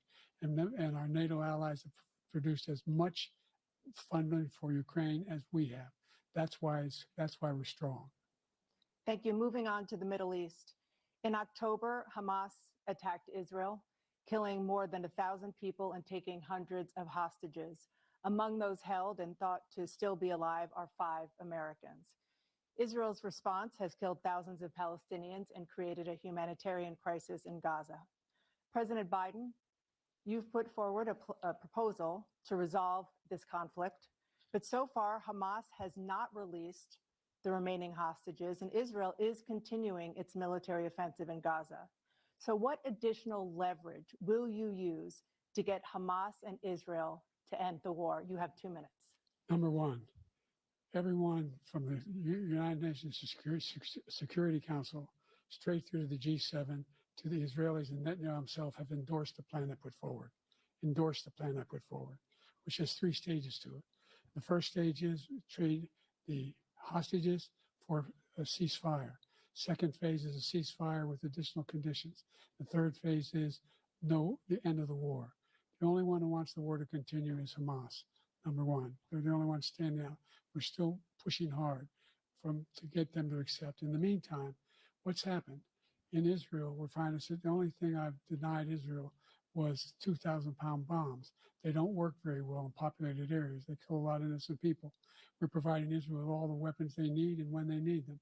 And by the way, I'm the guy that organized the world against Iran when they had a full-blown intercontinental ballistic missile attack on Israel. No one was hurt. No one Israeli was accidentally killed, and it just stopped. We saved Israel. We are the biggest producer of support for Israel of anyone in the world. And so there are 2 different things.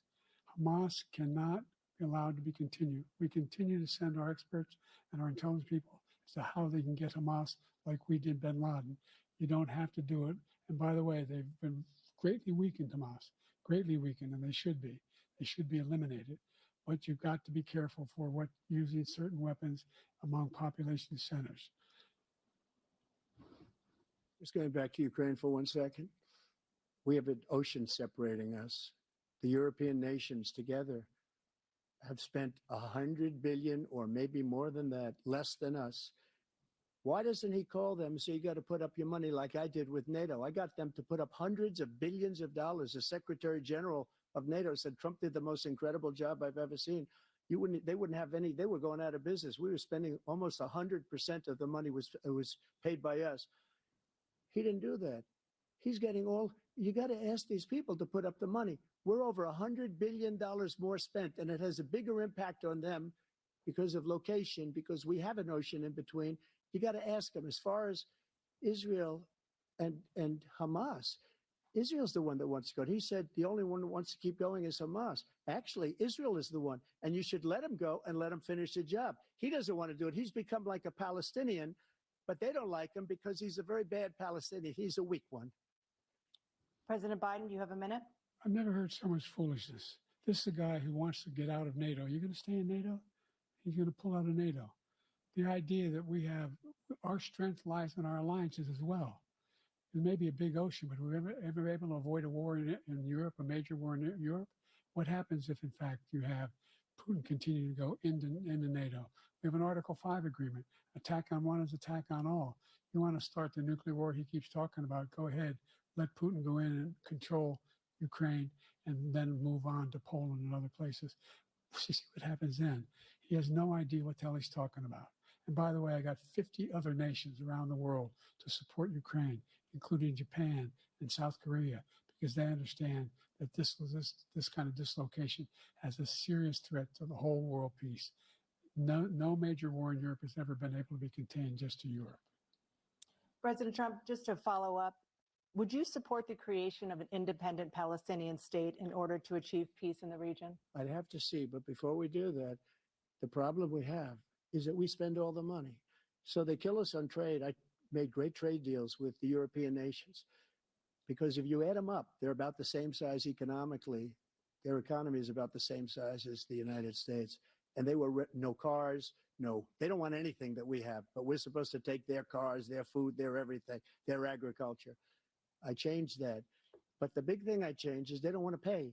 And the only reason that he can play games with NATO is because I got them to put up hundreds of billions of dollars. I said, and he's right about this, I said, no, I'm not going to support NATO if you don't pay.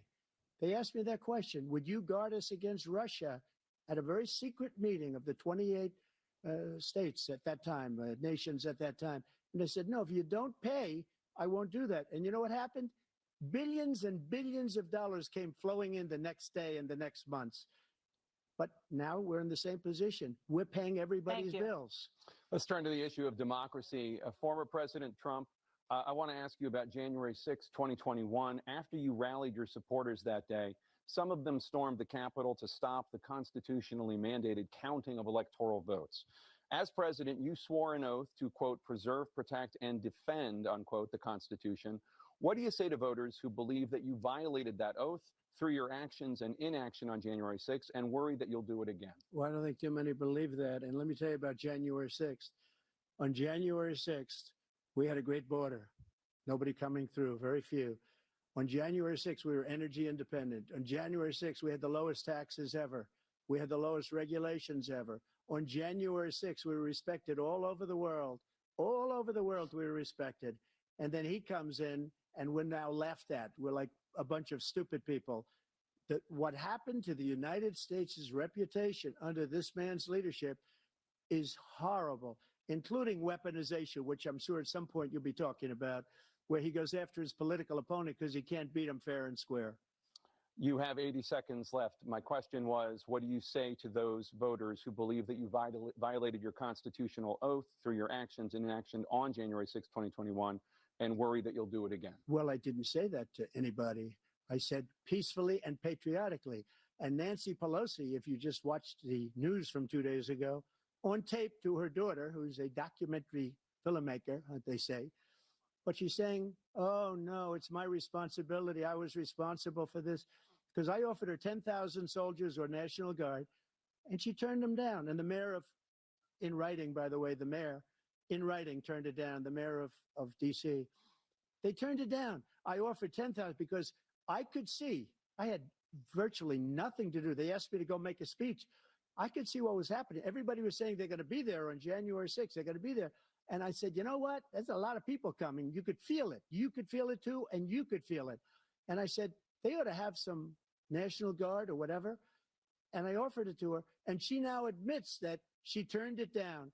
And it was the same day she was, I don't know, she can't be very happy with her daughter because it made her into a liar. She said, I take full responsibility for January 6th. President Biden? Look, he encouraged those folks to go up on Capitol Hill, number one.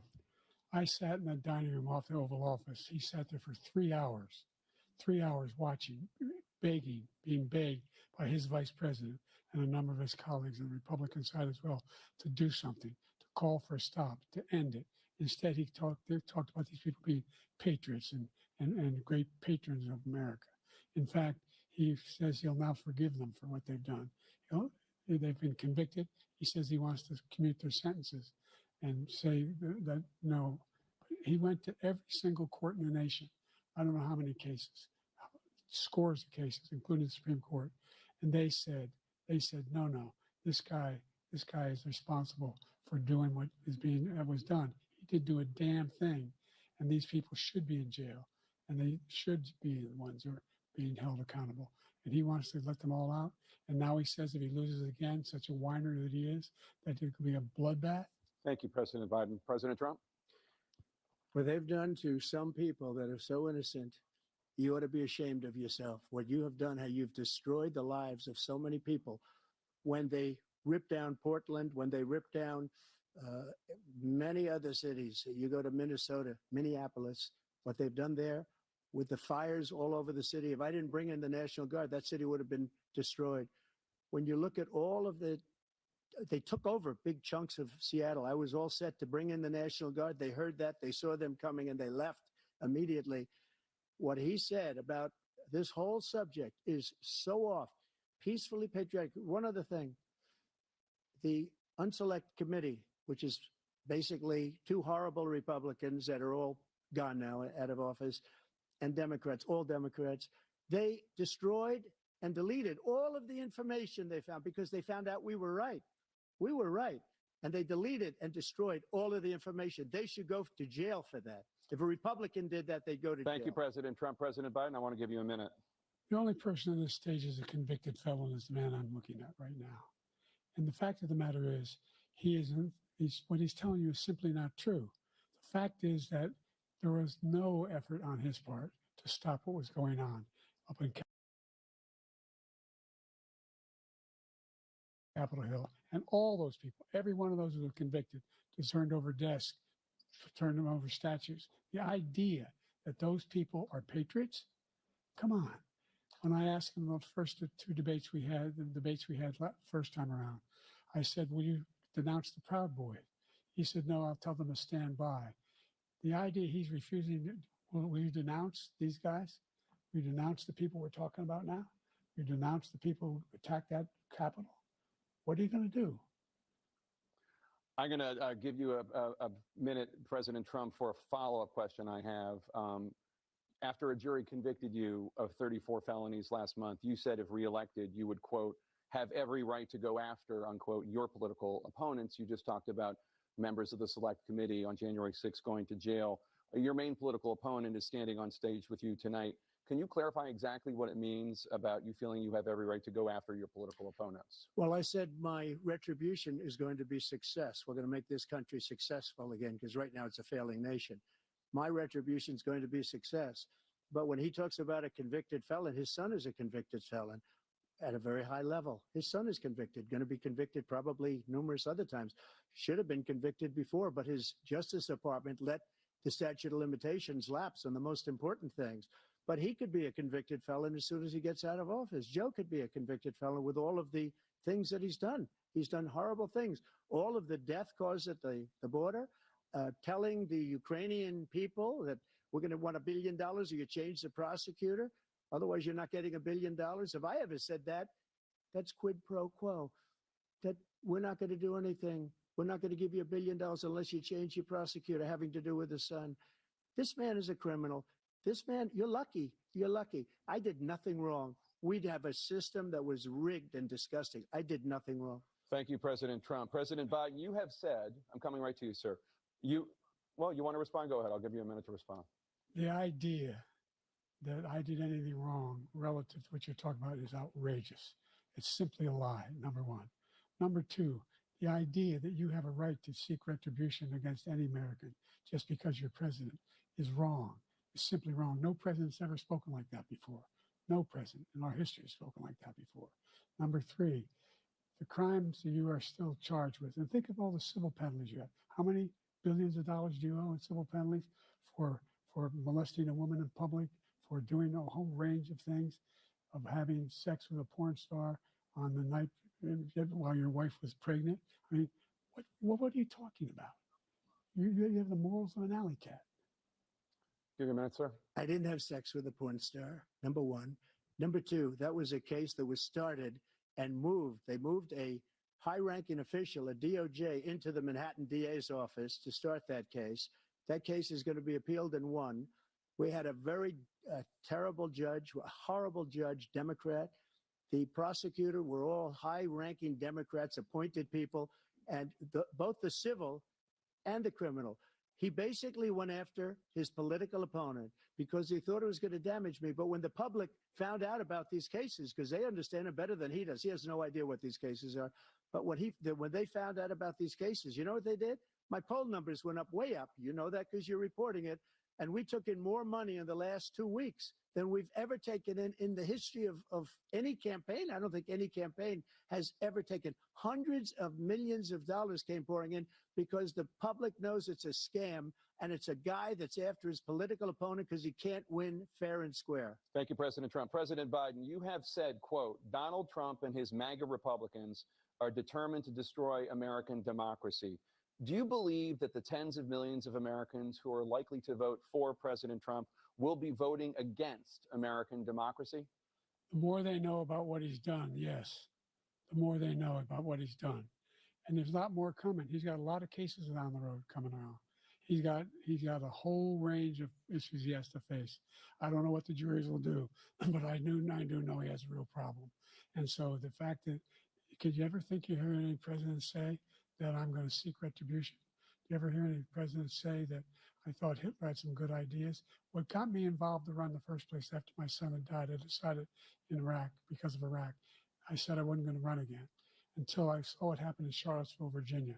People coming out of the woods carrying swastikas on torches, and singing the same anti-Semitic bile they sang when back in Germany. And the young woman got killed. I spoke to the mother, and they asked him. They said, "What do you think of those people? The ones who got killed, the one who tried to stop it, and the ones," he said, "I think they're fine people on both sides." What American president would ever say Nazis coming out of fields carrying torches, singing the same anti-Semitic bile, carrying swastikas were fine people? This is the guy who says Hitler's done some good things. I'd like to know what they are. The good things Hitler's done, that's what he said. This guy has no sense of American democracy. President Trump. Jake, both of you know that story has been totally wiped out because when you see the sentence, it said 100% exoneration on that. So he just keeps it going. He says he ran because of Charlottesville. He didn't run because of Charlottesville. He ran because it was his last chance. He's not equipped to be president. You know it, and I know it. It's ridiculous. We have a debate. We're trying to justify his presidency. His presidency, he's without question the worst president, the worst presidency in the history of our country. We shouldn't be having a debate about it. There's nothing to debate. He made up the Charlottesville story, and you'll see it's debunked all over the place. Every reasonable anchor has debunked it. And just the other day, it came out where it was fully debunked. It's a nonsense story. He knows that, and he didn't run because of Charlottesville. He used that as an excuse to run. President Biden. And debunked. It happened. All you have to do is listen to what was said at the time. And the idea that Somehow that's the only reason I ran. I ran because I was worried a guy like this guy could get elected. If he thought they were good people coming out of that forest, carrying those woods, carrying those torches, then he didn't deserve to be president. Didn't deserve to be president at all. And the idea that he's talking about all this being fabricated, we saw with our own eyes. We saw what happened on January 6th. We saw the people breaking through the windows. We saw people occupying his own vice president. Look, there's a reason why 40 of his 44 top cabinet officers refused to endorse him this time. His vice president hasn't endorsed him this time. So why? Why? They know him well. They serve with him. Why are they not endorsing him? Thank you, President Biden. We're going to be right back with more from the CNN presidential debate.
number one.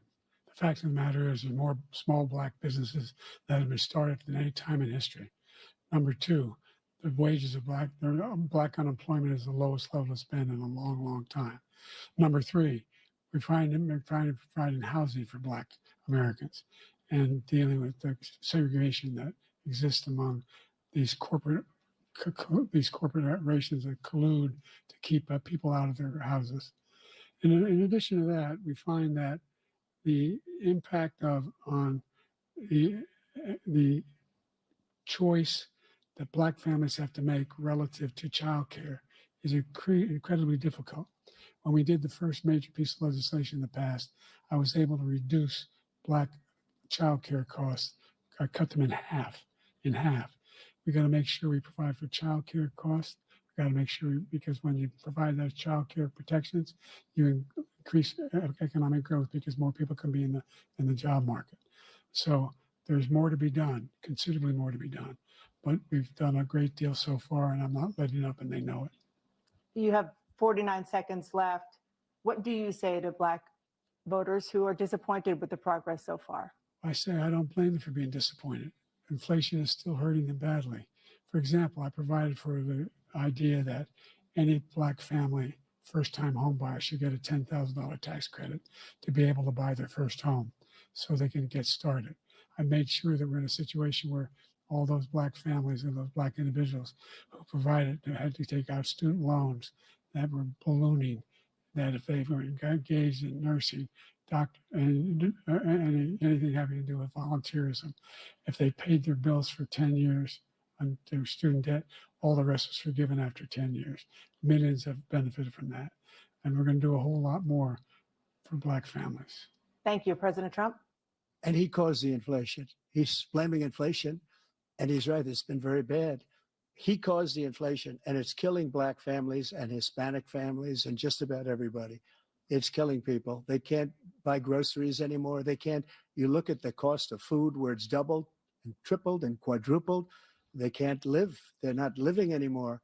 He caused this inflation. I gave him a country with essentially no inflation. It was perfect. It was so good. All he had to do is leave it alone. He destroyed it with his Green New scam and all this money that's being thrown out the window. He caused inflation.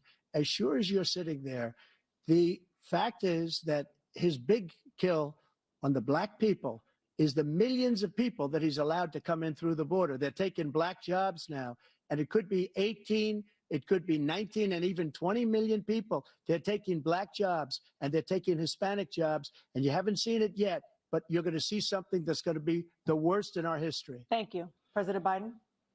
There was no inflation when I became president. You know why? The economy was flat on its back. 15% unemployment. He decimated the economy, absolutely decimated the economy. That's why there was no inflation at the time. There were no jobs.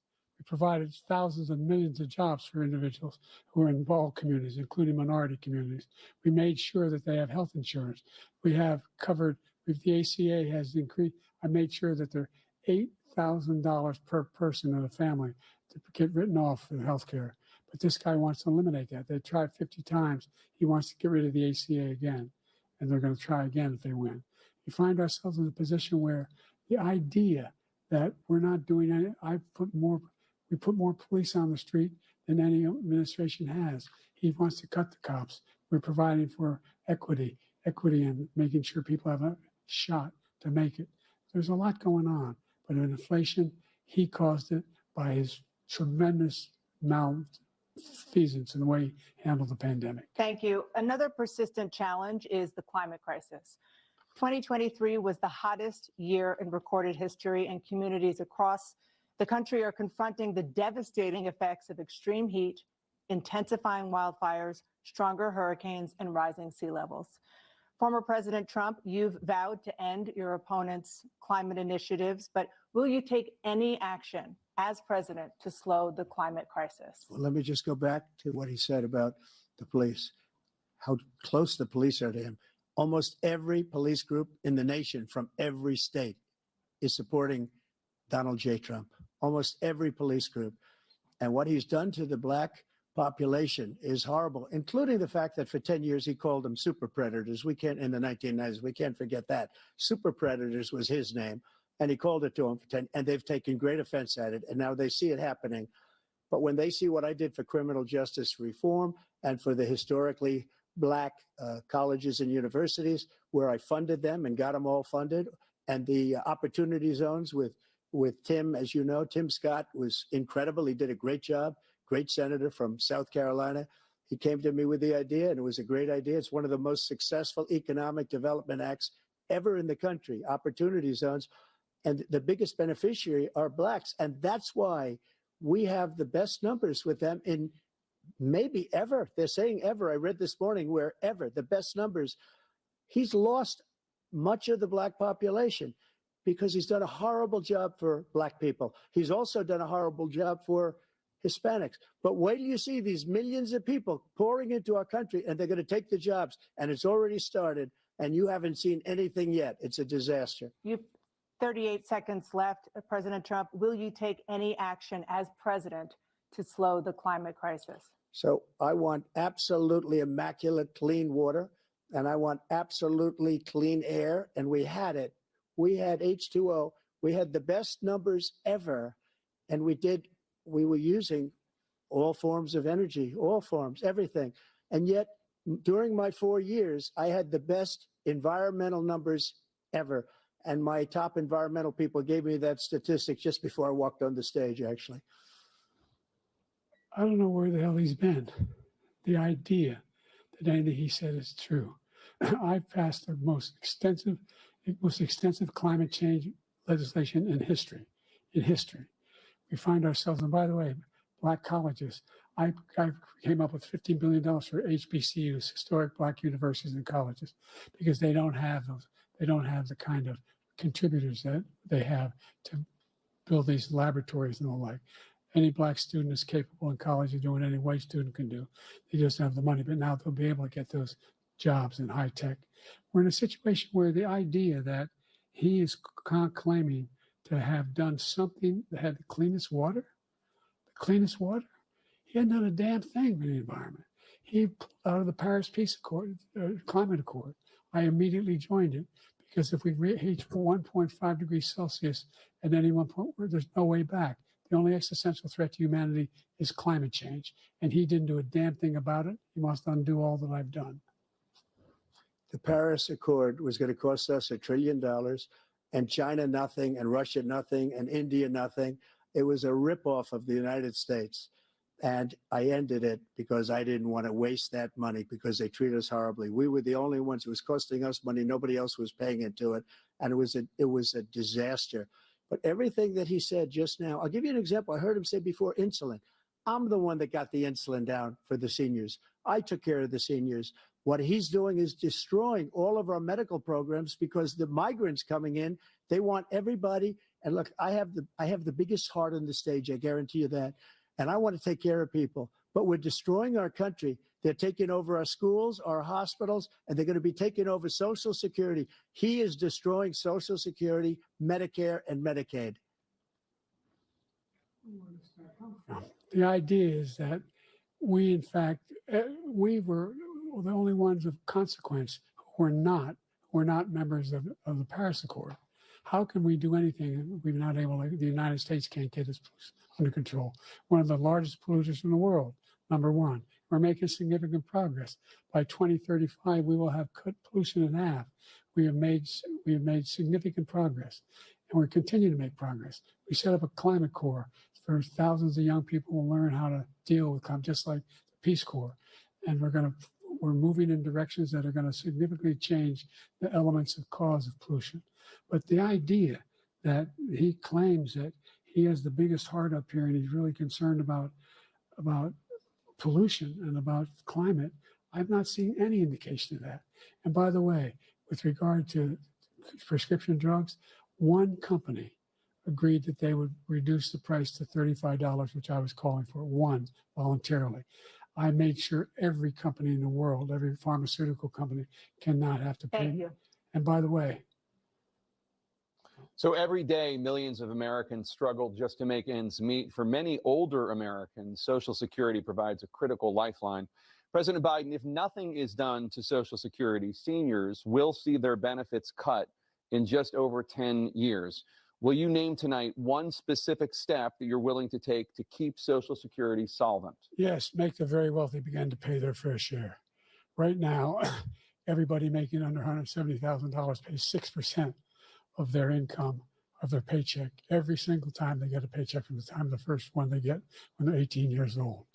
The idea that they're going to, I've been proposing that everybody, the millionaires pay 1%, 1%. So no one I would not raise the cost of Social Security for anybody under $400,000. After that, I began to make the wealthy begin to pay their fair share by increasing from 1% beyond to be able to guarantee the program for life. So you still have 82 seconds left. Are there any other measures that you think that would be able to help keep Social Security solvent, or is that one enough? Well, no, that one enough will keep it solvent. But the biggest thing I'll do if we defeat this man, because he wants to get rid of Social Security. He thinks there's plenty to cut in Social Security. He's wanting to cut Social Security and Medicare both times. And and if you look at the program put forward by the House Republican caucus that I believe supports, is in fact want to cut it as well. The idea that we don't need to protect our seniors is ridiculous. And by the way, the American public has greater health care coverage today than ever before. And on the ACA, as I said, you're in a circumstance where 400,000 people, 40 million people would not have insurance because they have a pre-existing condition. Only thing that allows them to have that insurance is the fact that they, in fact, are part of the ACA.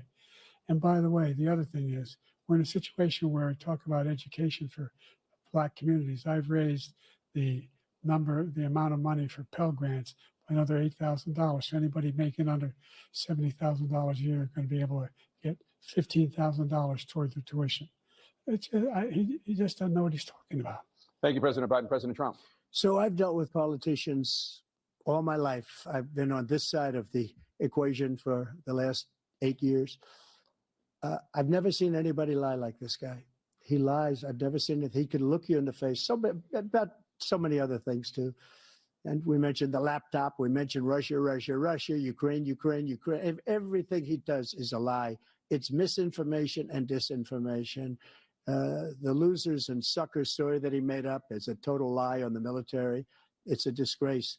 But Social Security, he's destroying it because millions of people are pouring into our country, and they're putting them onto Social Security. They're putting them onto Medicare, Medicaid. They're putting them in our hospitals. They're taking the place of our citizens. What they're doing to the VA, to our veterans, is unbelievable. Our veterans are living in the street, and these people are living in luxury hotels. He doesn't know what he's doing, and it's really coming back. I've never seen such anger in our country before. President Biden? The idea that veterans are not being taken care of, I told you before. And by the way, when I said suckers and losers, he acknowledged after that he fired that general. That general got fired because he's the one that acknowledged that that's what he said. He was the one standing with Trump when he said it, number one. Number two, the idea that we're going to be in a situation where all these millions and millions, the way he talks about it, illegal aliens are coming into the country and taking away our jobs. There's a reason why we have the fastest growing economy in the world, the reason why we have the most successful economy in the world. We're doing better than any other nation in the world. And by the way, those 15 Nobel laureates he talked about being phony, those 15 Nobel laureates, economists, they all said that if Trump is reelected, we're likely to have a recession and inflation is going to increasingly go up. And by the way, worst president in history, 159 presidential scholars voted him the worst president in the history of the United States of America. President Biden, thank you so much. Let's turn to the cost of child care, which many American families struggle to afford. President Trump, both you and President Biden have tried to address this issue, but the average cost of child care in this country has risen to more than $11,000 a year per child. For many families, the cost of child care for 2 children is more than their rent. In your second term, what would you do to make child care more affordable? Just to go back, the general got fired because he was no good. And if he said that, that's why he made it up. But we have 19 people that said I didn't say it, and they're very highly respected, much more so than him. The other thing is he doesn't fire people. He never fired people. I've never seen him fire anybody. I did fire a lot. I fired Comey because he was no good. I fired a lot of the top people at the FBI, drained the swamp. They were no good. Not easy to fire people. You'd pay a price for it, but they were no good. I inherited these people. I didn't put him there. I didn't put Comey there. He was no good. I fired him. This guy hasn't fired anybody. He never fires. He should have fired every military man that was involved with that the Afghanistan horror show, the most embarrassing moment in the history of our country. He didn't fire. Did you fire anybody? Did you fire anybody that's on the border that's allowed us to have the worst border in the history of the world? Did anybody get fired for allowing 18 million people, many from prisons, many from mental institutions? Did you fire anybody that allowed our country to be destroyed? Joe, our country is being destroyed as you and I sit up here and waste a lot of time on this debate. This shouldn't be a debate. He is the worst president. He just said about me because I said it. But look, he's the worst president in the history of our country. He's destroyed our country. Now, all of a sudden, he's trying to get a little tough on the border. He came out with a nothing deal, and it reduced it a little bit, like this much. It's insignificant. He wants open borders. He wants our country to either be destroyed or he wants to pick up those people as voters. And I don't think we just can't let it happen. If he wins this election, our country doesn't have a chance, not even a chance, of coming out of this rut. We probably won't have a country left anymore. That's how bad it is. He is the worst in history by far. Thank you, President Trump. President Biden? We're the most admired country in the world. We're the United States of America. There's nothing beyond our capacity. We have the finest military in the history of the world, the finest in the history of the world. No one thinks we're weak. No one wants to screw around with us. Nobody, number one. Number two, the idea that we're talking about worst presidents. I wasn't joking. Look it up or go online. 159 or 58, don't hold me the exact number, presidential historians, they've had meetings and they voted who's the worst president in American history. One through best to worst. They said he was the worst in all of American history. That's a fact. That's not conjecture. He can argue they're wrong, but that's what they voted. The idea that he is doing anything to deal with child care, he did virtually nothing to child care. We should significantly increase the child care tax credit. We should significantly increase the availability of women and men or single parents to be able to go back to work. And we should encourage businesses to have. Thank you, President Biden. President Trump, the question was about what would you do to make childcare more affordable, if you want to take your minute. Just so you understand, we have polling, we have other things that they rate him the worst because what he's done is so bad.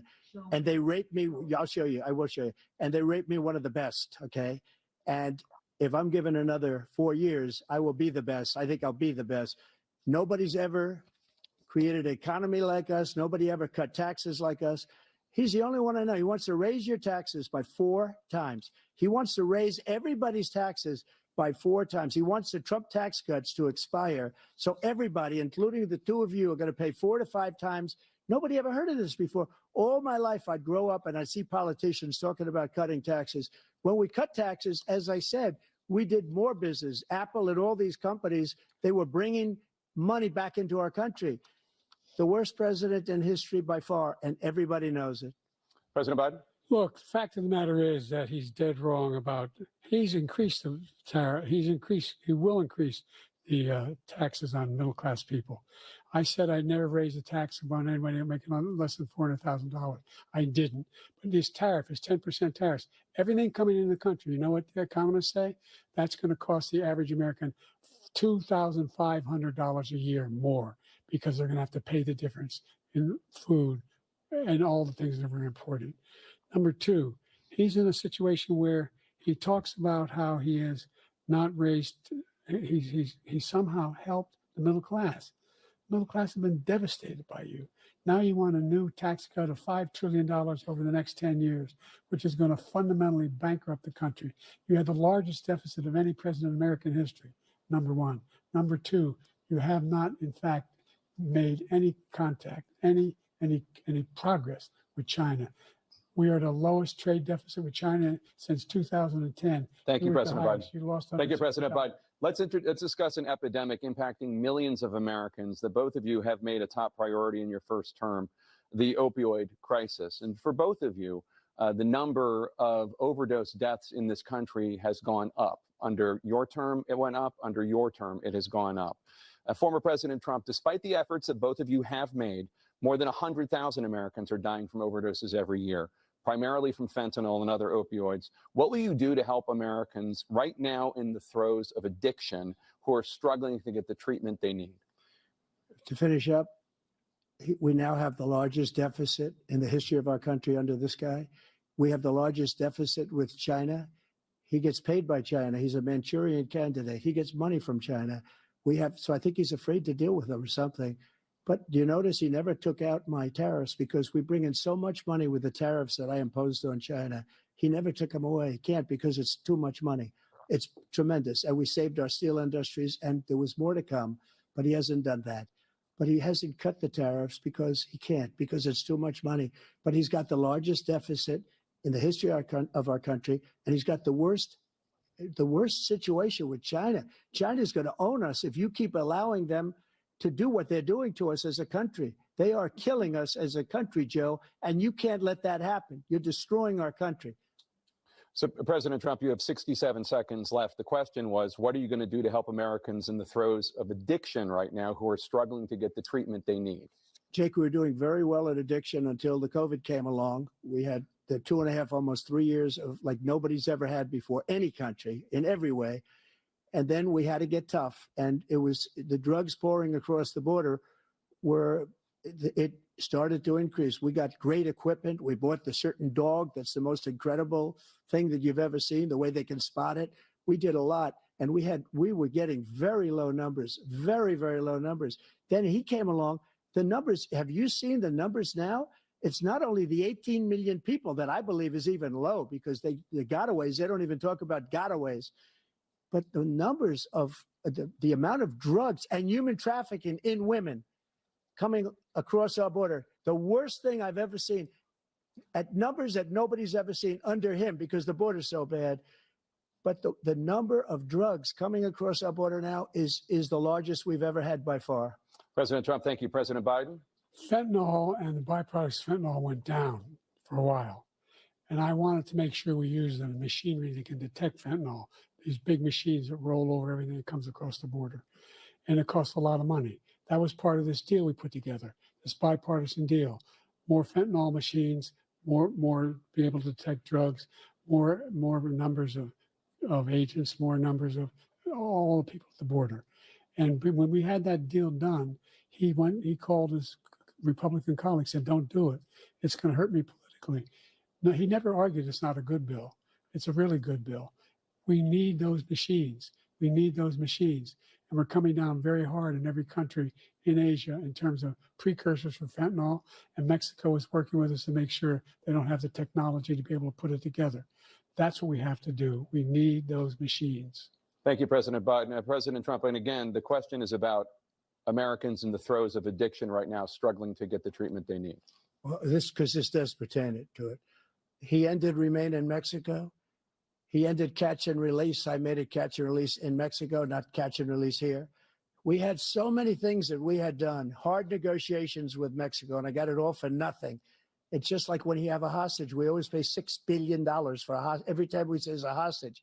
Now we have a hostage, a Wall Street Journal reporter, I think a good guy, and he's over there because Putin is laughing at this guy, probably asking for billions of dollars for the reporter. I will have him out very quickly as soon as I take office. Before I take office, I said by literally as soon as I win the election, I will have that reporter out. He should have had him out a long time ago. But Putin's probably asking for billions and billions of dollars because this guy pays it every time. We had 2 cases. We paid $6 billion for 5 people. I got 58 people out, and I paid essentially nothing. Thank you, President Trump. Dana? Let's turn to concerns that voters have about each of you. President Biden, you would be 86 at the end of your second term. How do you address concerns about your capability to handle the toughest job in the world well into your 80s? Well, first of all, I spent half my career being being criticized as being the youngest person in politics. I was the second youngest person ever elected to the United States Senate, and now I'm the oldest. This guy's 3 years younger and a lot less competent. I think that just look at the record. Look at what I've done. Look, I've turned around the horrible situation he left me. As I said, 15 million new jobs, 800,000 manufacturing jobs, more investment in America, over billions of dollars in private investment in enterprises that we are growing. By the way, we brought an awful lot of people. Well, the whole idea of computer chips, we used to have 40% of the market. We invented those chips, and we lost it because he was sending people to find the cheapest jobs overseas and to bring home a product.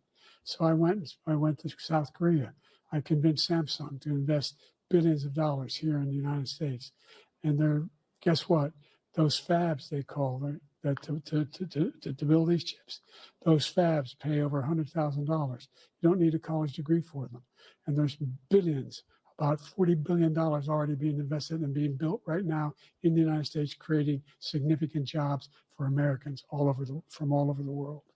President Biden, you have 40 seconds left. Would you like to add anything? Yeah, I would. The idea that somehow we are this failing country. I never heard a president talk like this before. We're the envy of the world. Name me a single major country president who wouldn't trade places with the United States of America for all our problems and all our opportunities. We're the most progressive country in the world in getting things done. We're the strongest country in the world. We're a country in the world who keeps our word, and everybody trusts us, all of our allies, and those who he cuddles up to, from Kim Jong-un, who he sends love letters to, and Putin, et cetera. They don't want to screw around with us. Thank you. Former President Trump, to follow up, you would be 82 at the end of your second term. What do you say to voters who have concerns about your capabilities to serve? Well, I took 2 tests, cognitive tests. I aced them, both of them, as you know. We made it public. He took none. I'd like to see him take one, just one, a real easy one. Like go through the first 5 questions. He couldn't do it. But I took 2 cognitive tests. I took physical exams every year. And, we knock on wood wherever we may have wood, that I'm in very good health. I just won 2 club championships, not even senior, 2 regular club championships. To do that, you have to be quite smart, and you have to be able to hit the ball a long way. And I do it. He doesn't do it. He can't hit a ball 50 yards. He challenged me to a golf match. He can't hit a ball 50 yards. I think I'm in very good shape. I feel that I'm as in good a shape as I was 25, 30 years ago. Actually, I'm probably a little bit lighter, but I'm in as good a shape as I was years ago. I feel very good. I feel the same. But I was willing to take a cognitive test. And you know what? If I didn't do well, I aced them. Dr. Ronnie Jackson, who's a great guy when he was White House doctor. And then I took another one, a similar one. And one of them said they'd never seen anybody ace him. Thank you. President Biden? You can see he is 6'5" and only 223 pounds, or 235 pounds. Well, you said 6'4", 200. Well, anyway, anyway, just take a look at what he says he is, and take a look at what he is. Look, I'd be happy to have a driving contest with him. I got my handicap, which when I was vice president, down to a 6. But by the way, I told you before, I'm happy to play golf if you carry your own bag. Think you can do it? That's the biggest lie. He's a 6 handicap of all. I was an 8 handicap. Yeah. 8. Never. But I had, how many? I've seen you swing. I know you swing. Okay, Let's not act like children. President Trump, we're going to 21 turn Let's not act like children. to a specific concern that voters have about you. Will you pledge tonight that once all legal challenges have been exhausted, that you will accept the results of this election, regardless of who wins, and you will say right now that political violence in any form is unacceptable? Well, I shouldn't have to say that, but of course I believe that. It's totally unacceptable.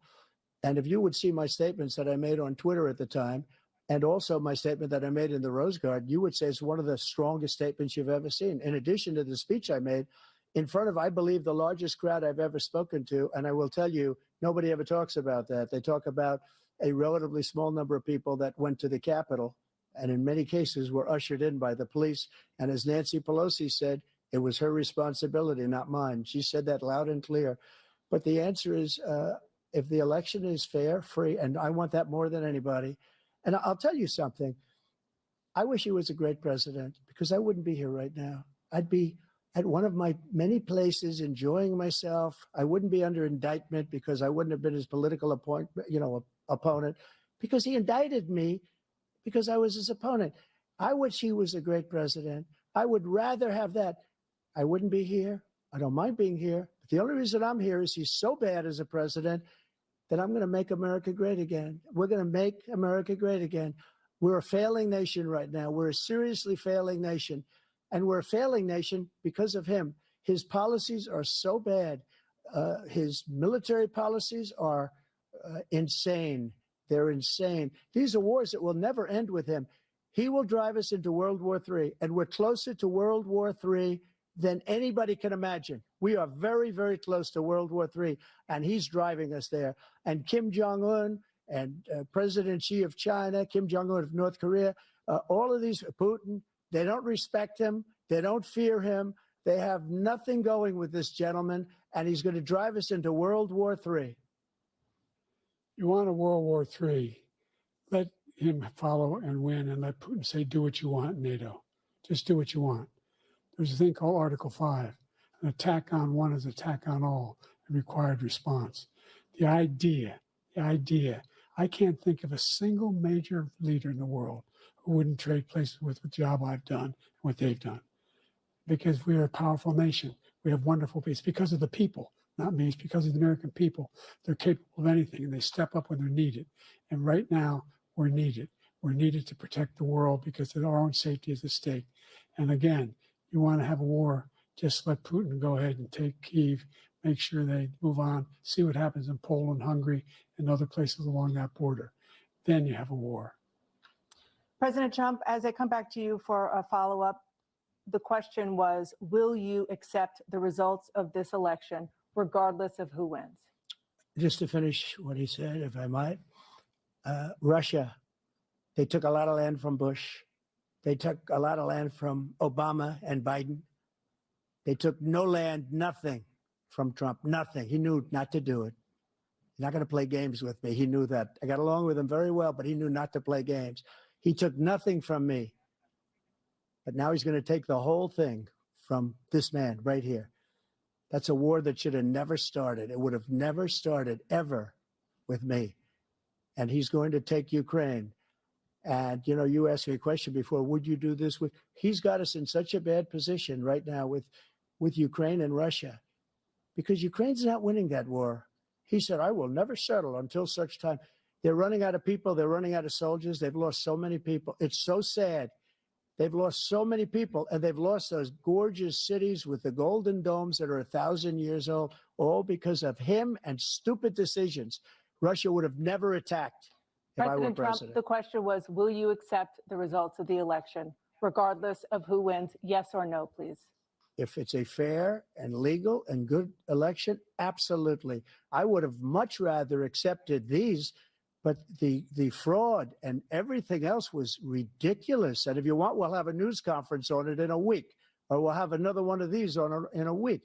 But I will absolutely, there's nothing I'd rather do. It would be much easier for me to do that than I'm running again. I wasn't really going to run until I saw the horrible job he did. He's destroying our country. I would be very happy to be someplace else in a nice location someplace. And again, no indictments, no political opponent stuff, because it's the only way he thinks he can win. But unfortunately, it's driven up my numbers and driven them up to a very high level because the people understand it. Let's see what your numbers are when this election is over. Let's see. You're a whiner. When you lost the first time, you continued, you appealed and appealed to courts all across the country. Not one single court in America said any of your claims had any merit, state or local, none. But you continue to provoke this lie about somehow there's all this misrepresentation, all this stealing. There is no evidence of that at all. And I tell you what, I doubt whether you'll accept it because you're such a whiner. The idea, if you lose again, you accepting anything, you can't stand the loss. Something snapped in you when you lost the last time. We'll be right back with more from the CNN presidential debate, live from Georgia.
we've made significant progress from the debacle that was left by President Trump in his last term. We find ourselves in a situation where, number one, we have to make sure that we have a fair tax system. I ask anyone out there in the audience or anyone out watching this debate, do you think the tax system is fair? The fact is that I said nobody even making under $400,000 had a single penny increase in their taxes and will not. And if I'm reelected, that'll be the case again. But this guy has increased your taxes because of the deficit. Number one, he's increased inflation because of the debacle he left after the way he handled the pandemic. And he finds himself in a position where he now wants to tax you more by putting a 10% tariff on everything that comes into the United States of America. What I did when, for example, he wants to get rid of the ability of Medicare for us to be able to negotiate drug prices with the big pharma companies. Well, guess what? We got it down to $35 for insulin instead of $400. No more than $2,000 for every senior, no matter how much prescription they need.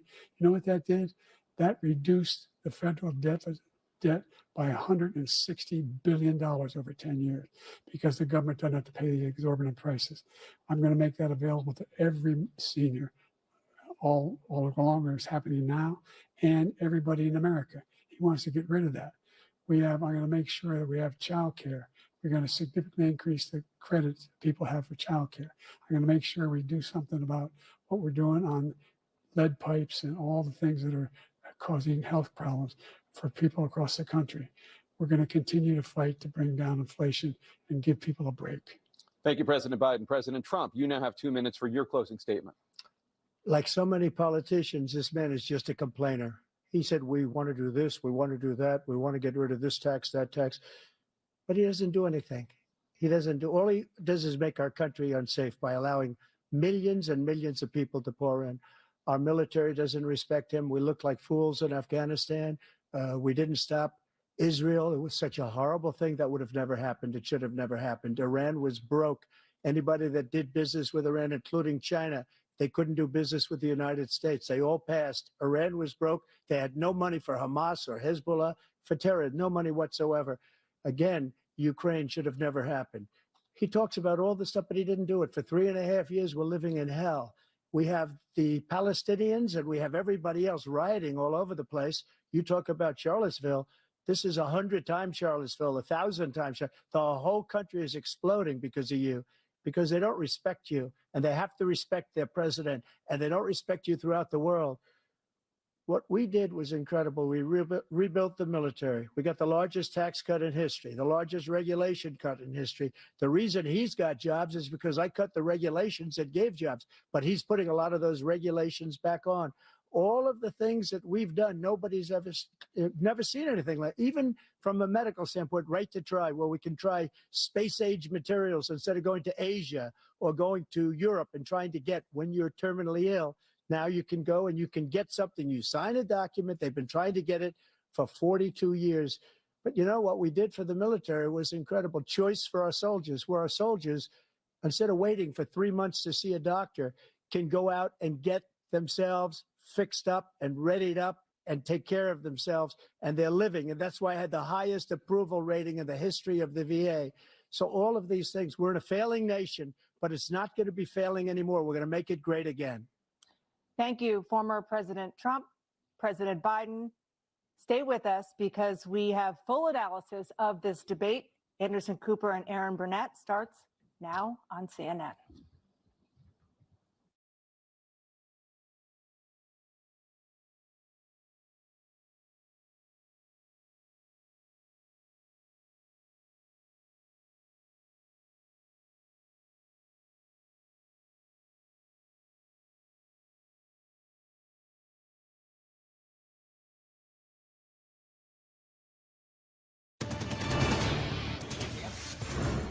The president and former president making their way off the CNN debate stage. Looks like Jill Biden, the first lady, has come out. Former President Trump walking off the stage. The first debate of the 2024 campaign and the earliest presidential debate ever now in the books and in front of the voters. Tonight, along with Aaron Burnett, the first word on what those voters might make of it from our political professionals, from our CNN Flash poll and swing state focus group. We'll be talking to surrogates, including Vice President Harris, getting fact checks from our Daniel Dale and new reporting from inside both campaigns. With me here, CNN political commentator Scott Jennings, Kate Bedingfield, David Urban, Van Jones, Alyssa Farr Griffin, and Newsnight anchor Abby Phillip and David Axelrod, and CNN chief national correspondent John King. John, let me start with you. Your thoughts. Anderson, this was a game-changing debate in the sense that right now, as we speak, there is a deep, a wide, and a very aggressive panic in the Democratic Party. It started minutes into the debate, and it continues right now. It involves party strategists, it involves elected officials, it involves fundraisers. And they're having conversations about the president's performance, which they think was dismal, which they think will hurt other people down the party in the ticket. And they're having conversations about what they should do about it. Some of those conversations include, should we go to the White House and ask the president to step aside? Other of the conversations are about, should prominent Democrats go public with that call? Because they feel this debate was so terrible. They do say in moments in the laid out not just what he's accomplished and, you know, the critical danger and threat that Trump poses, but also his vision for the future. Good evening, everybody. Good evening, everybody. You know, KAIROS Democracy Project, Michael Blake. Good to be with you all. Hope you all are doing well. Clearly a critical night on tonight around the state of our democracy. Clearly a critical night when it comes to what happens within our elections. An essential evening. And where do we go from here? Look, I'll give some initial perspective. Trump, on the facts, it wasn't even close. We understand that. We also have to be mindful that presentation and substance also matters. And the beginning of it, on both regards, was not where you needed it to be. But now we have to ask ourselves again, the substance of the issues, the substance of the message, the substance of where we go is absolutely essential. So let's not wait. Let's dive right in. Right now, right out the gate, Keisha Gaskin Nathan on the. Thank you, Michael. You know, I think the challenging part of this debate was that the format and the debate itself was largely unsatisfying. It was a lot of two ships passing in the night. We had Trump, very typical hyperbole. We had Biden, I think, coming back with a lot of facts, a lot of statistics, but I think struggling around presentation, struggling in ways that I think there's going to be challenges. I think there's going to be pushback from the party. But I think at the end of the day, I think the biggest frustration that there was that this wasn't, it was unclear what the parties hoped to get out of the debate. It's unclear what the candidates sought to get out of the debate. They both had their talking points. They both did that, but it didn't actually bring a lot of clarity for the spaces within the electorate that we're actually really concerned about and for and vying for. And so I found it to be very unsatisfying. And I think a lot of the commentary could have been written before it started. But it wasn't, I found it challenging. Found it challenging to watch and disappointing on a lot of levels, but largely because I don't think it brought the clarity we hoped for from presidential debates, and it didn't reach, I don't think, the people that were most important to be reached in this discussion. Your thoughts, Keisha, on the conversations on climate. It was, look, there were, let's just call it, there were some ludicrous comments being made, you know, as relates to There H2O wasn't a and conversation water. on, there wasn't a conversation on climate. I think that, you know, when Trump was presented with questions on climate, he evaded return to talking points about things that were unrelated. It was really unclear, you know, what, if anything, he had any thoughts, but there were actually I think when we talk about conversations on climate, there wasn't any, right? I think Biden was able to speak to specifically some of the things he had done. Trump chose not to speak to climate at all. while not stating like it being a full-on climate denier, um, but not really stating much at all. I don't think there was a debate or even a conversation around climate. We had one of the candidates that spoke to climate and the other candidate that used the opportunity to speak to climate, to advance a series of talking points that they had designed coming into the conversation. But very disappointingly, as one of this seminal and one of the deepest existential issues that we have as a planet, to have such an unsatisfying and evasive conversation about the meaningful impact of climate in this day and age, in this time, from these candidates is uniquely disappointing. From a standpoint of the conversations on democracy, when you are watching like it tonight and posting tonight, how do you keep people involved? How do you keep them sustained? Because I'm in Atlanta myself, and you truly had you had a moment of 90 minutes where you had one person stating facts, another one not stating facts at all, no fact checking. It felt slow throughout. These are those moments where people are wondering, like, well, why do I stay engaged? What are you saying to people, or why do I got to stay engaged? Well, I think that everything you said is why people have to stay engaged, right? The notion that this is a governing class that we're going to end up with, that this is where we're going to be, is largely unsatisfying, right? That we had a lot of hyperbole, a lot of challenges, but the fact is, people have to stay engaged because this is the landscape we're going to be fighting around. These are the two men that are, one of these two men is going to be in the White House at the end, is in January of 25. And which one it is going to shape the context for the fight in front of us. I don't sit here and say that either one of them, if I'm looking for deep, meaningful, substantive change around climate, around the economy, around opportunities for people of color, that either one of them were speaking to me. But I do have to acknowledge that as a person who is fighting for change in all of these areas, that there is a meaningful difference between what it means and the context that we're fighting for. And so as people think about that, I think that is why we have to stay engaged. I think the debate actually elevated why it's important to be engaged, why it's important to stay engaged and remain engaged. But it maybe not as directly as we would hope, right? It didn't necessarily define it in a very straightforward way to say, this is our champion, this is the way we want to be. And it really has, I think, shaped, it's telling us that we have to shape a future that looks different than the now. And it calls us to action in very important ways. And then lastly, what, for those that are watching, from the young elected officials that are engaged, that are watching, to the local leaders that this might have been their first, people that might be first election, I want to make sure we crystallize around you and your work and the importance of climate adaptation on policy, on politics, on power, quite frankly. Right. Let's crystallize that from a substantive call to action. Where do we go from here? Talk to people about what you're working on and how can they be involved and supportive in your work. Sure.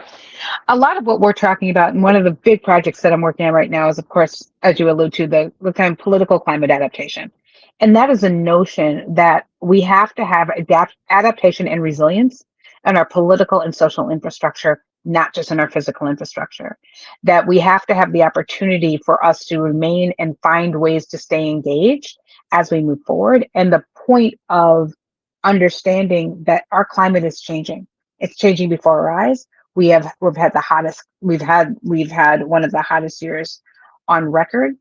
And the ability to sit down and say, look, the future that we're going to shape and define has to have some clarity around what it means to operate within the impacts of climate. and the opportunity to connect and to engage with us, with me at the Rockefeller Brothers Fund, and other places, and with other organizations and amazing folks who have decided to lean into this work with us. We're very excited about that opportunity, but we acknowledge that the very conversation we had about climate, the very conversation we heard about climate, was not enough for our future, was not enough for us to understand what's coming. And we have to be able to be prepared, both around the climate impacts that we're experiencing and what does it mean to try and exercise power within those contexts. What does it mean to have our physical geography changing? If voting is how we express power in this country, and our voting systems are organized geographically, and our geographies are permanently changing, we have to understand how we're changing to express power and hold power in the future. And that's what this conversation is all about. Keisha, as always, brilliant, amazing, grateful for you. I know that you had media earlier tonight and you still took the time to be with us post-debate. Clearly, we needed you post-debate to drop some knowledge after we just watched right there. Keisha, Cassie, Nathan, everyone from Rockefeller Brothers Fund, if you are not paying attention to our work around climate adaptation and policy and politics and how that impacts us, you need to be. Everyone, Keisha, grateful for you, my sister. Thank you always. Hey, thank you, Michael. Always. Tonight, for those that are just joining us again, Michael Blake, CEO of KAIROS Democracy Project, live from Atlanta, in the location not too far from where the actual debate just took place. We wanted to make sure you heard from people around the country who are doing that work. We have two more speakers to bring us on home. Dr. Khalil Harris, our Executive Vice President of Program Strategy, Center for Police and Equity. You already heard from Dr. Solomon earlier today. So you getting knowledge on both sides. Yeah, this is one of those nights, Dr. Harris, where I know I'm a minister. I'm about to become a reverend on Sunday, but it could drive you to grab a beverage because of just the foolishness that was happening throughout the night. And I will say this, and then we'll love your feedback. It is incredibly scary. I'm not even going to say concerned. Scary that you had one person. I'm going to say very direct. President Biden talking about some of the policies, and then former President Trump. Literally, his response on almost every issue was going back around this notion of people being locked up and who's here and who's not here. And, Dr. Solomon spoke about this earlier. He spoke about it when he joined, of like this concern and fear that this would become the narrative of the conversation.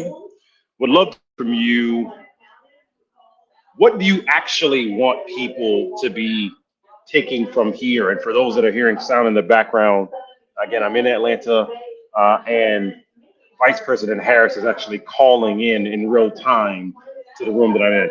Dr. Harris, your responses to the debate, and more concretely, equally, where do we go from here to get people to think about equity and policing and accountability in a more positive manner than we heard tonight? And I think you might be muted. Let me just double check.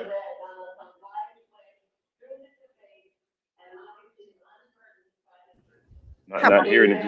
There we go. All right. Thanks again, Brother Blake. It's a pleasure to be here. Thanks to the KAIROS Democracy Project for having me. Listen, let me say this. My ancestors were brought to this part of the world by being stolen from their land. And as the good brother Denzel Washington says, I'm leaving here with something. We are not going to be able to rest on what happened tonight in the debate between two people who were both a stark contrast, but also were not delivering what people needed. And Keisha said this well, it was unsatisfying, didn't provide us with substance, but I'm leaving here with something. And what that means is each of us as members and participants in this democracy need to push in and claim what is ours. We need to claim resources, opportunity. We need to make sure we have equal protection under the law. And when we talk about policing, when we have two candidates for president who aren't able to make clear that it's not about more police or less police, but actually what are the police doing to ensure communities are safe.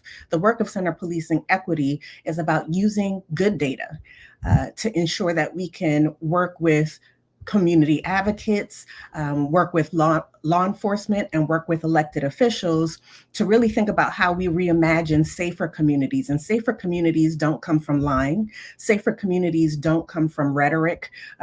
It is impossible for us to think about what we're going to do to move forward when it comes to a democracy if we don't have leadership who are able to make clear what the vision is for us. But when that is the case, and when that is presented to us, it is important that we understand that our individual votes, that the ways that we turn out people to come to the polls in November is going to be extremely critical.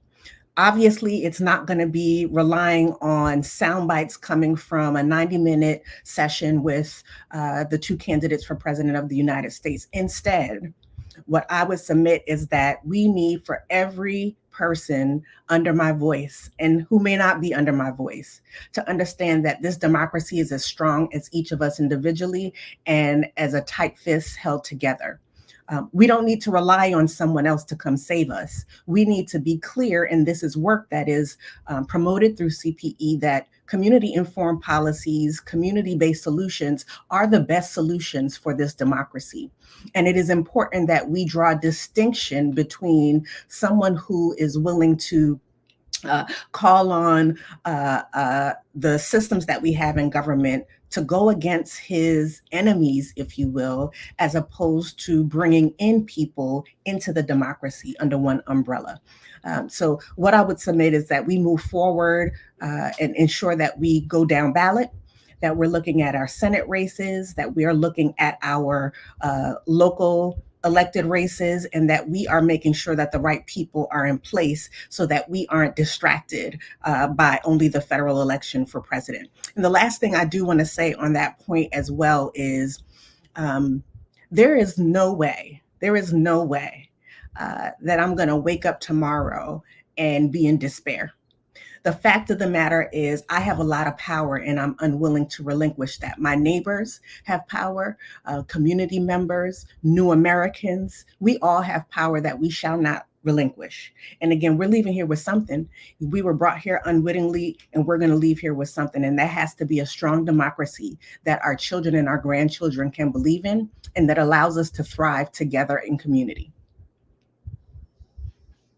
You're ending very aligned with comments Quentin James mentioned earlier about the 8 million Black folk around the country, in battleground states specifically, that are not mobilized. And Dr. Solomon, follow up from there, and then to you just now, Dr. Harris. The dynamic that exists is too often we're not paying attention to the data, we're paying attention to rhetoric. Are there one or two data points that you want people to really leave from tonight of saying, you know what, here's the actual truth of what's going on in these cities, in these communities, and how violent crime is going down and you can do it responsibly? Absolutely. You know, public safety is not only grounded in gun violence, right? Public safety is about people having access to quality, affordable housing. Let me say that again, quality, affordable housing, transportation, access to good jobs, quality and strong public schools that are not pushing children into the school to prison pipeline. We have young people who are in foster care, and those systems also play a part in public safety. Health and nutrition plays a part in public safety. And so it's important for us to be thinking about the ways that, again, we collaborate with one another, that we are using community-driven solutions to create safer communities. That does involve law enforcement. I can't imagine a world where we wake up and there are no police tomorrow, much less no police 10, 20, or 50 years from now. With that said, how do we ensure that the interactions we have with government are ones that are supporting our communities to thrive and not causing us to be subjugated or second-class citizens. So it's going to be important for us to think about public safety as an ecosystem and not solely the police. But when it comes to police, we are making sure that solutions are community driven, that we're talking with our elected officials about not shying away from criminal justice and reforming the criminal legal system to both reduce harm and both reimagine public safety in ways that allows for community to thrive. And the fact of the matter is, we're not going to do that by putting our heads in the sand. It should not require Black bodies being on television again, like George Floyd was 4 years ago, for us to pay attention to this matter. We understand what it's like in our neighborhoods and our communities to be over-policed or to feel like we are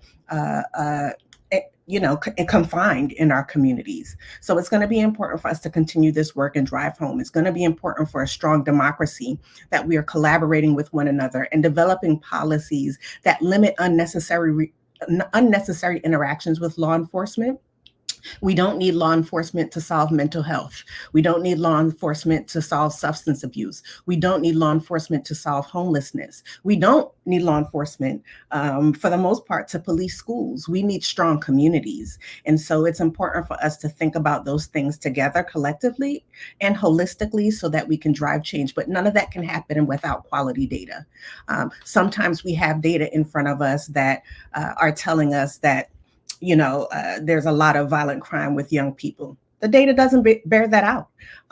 What we know is that violent crime has been drastically reduced in the last few years. And so we need to follow that trend, create policies that support that trend, and also create opportunities for people to build stronger communities. Grateful that you continued with that thread, stronger communities, that having safer communities or strong communities, having accountability, strong communities, data, research, strong communities, all this is intertwined, and just grateful for you. Grateful for you, grateful for all that you consistently do. Everybody, Dr. Khalila Harris, if you have not followed the Center for Police and Equity, you need to, and pay attention to what they are doing, not just now, but in the future, because it is obvious that their voice is going to be essential as we move forward, and not just the next few months, but the next few years. Dr. Harris, grateful for you every day, all day. Take care. Always. Last but not least, Alida Garcia, my sister. Let me tell you something. When I asked Alida to join, I knew there was going to be some tomfoolery happening tonight. I didn't know it was going to get like this, where Alida literally trumped almost every answer he had was about immigrants. It didn't matter. It was clear to me, and you and I have both done a bunch of campaigns. Alida Garcia, what she's doing at Twin Impact, before this at Ford.us, before this in the Obama campaign, et cetera, et cetera. It was pretty clear to me that Trump and his team made a decision attacking immigrants, attacking brothers and sisters that come from other countries was his strategy and everything he wanted to do.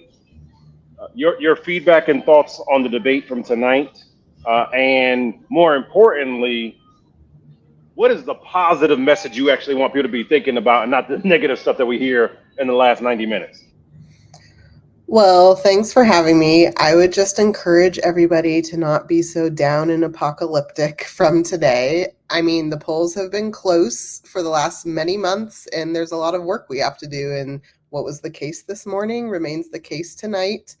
But look, during the January 6th segment of this debate, where we all watched what happened on January 6th, President Trump blamed two people. He pivoted to the border and blamed migrants, and he blamed Nancy Pelosi. So I just think a challenge of what we all just experienced was that we had someone who just lied and pivoted back to immigrants the entire way through, which is just not a serious argument for anyone to be making. When former President Trump was asked about childcare, he literally just did not answer the question. So for me, as a mom of two young 5-year-olds, I was anxious and excited to hear both candidates actually talk about an economic issue that deeply impacts women and families, and President Trump ignored it. So everything was immigrants, immigrants, immigrants, and nothing was serious. And I think we were just reminded how unserious of a candidate he is throughout that entire debate. And I feel even more crystal clear about why it is so important that we fight to reelect President Biden and Vice President Harris this cycle. When engaging in a debate like this, I'm sure we're all on these text threads with many folks and trying to remind people, folks were freaking out about President Obama and Romney, like, oh my God, oh my God.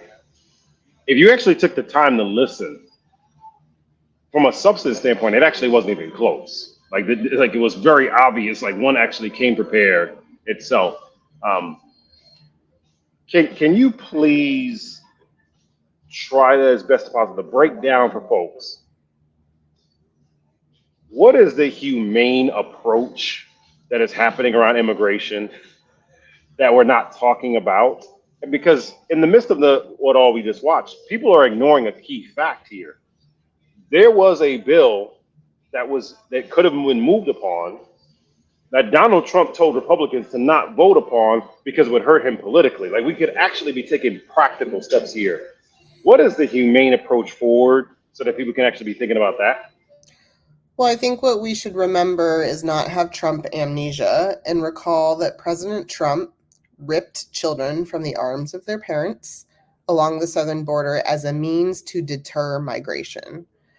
We all watched it happen. We watched children scream for their parents. Many of those children remain completely separated from their families with no solution.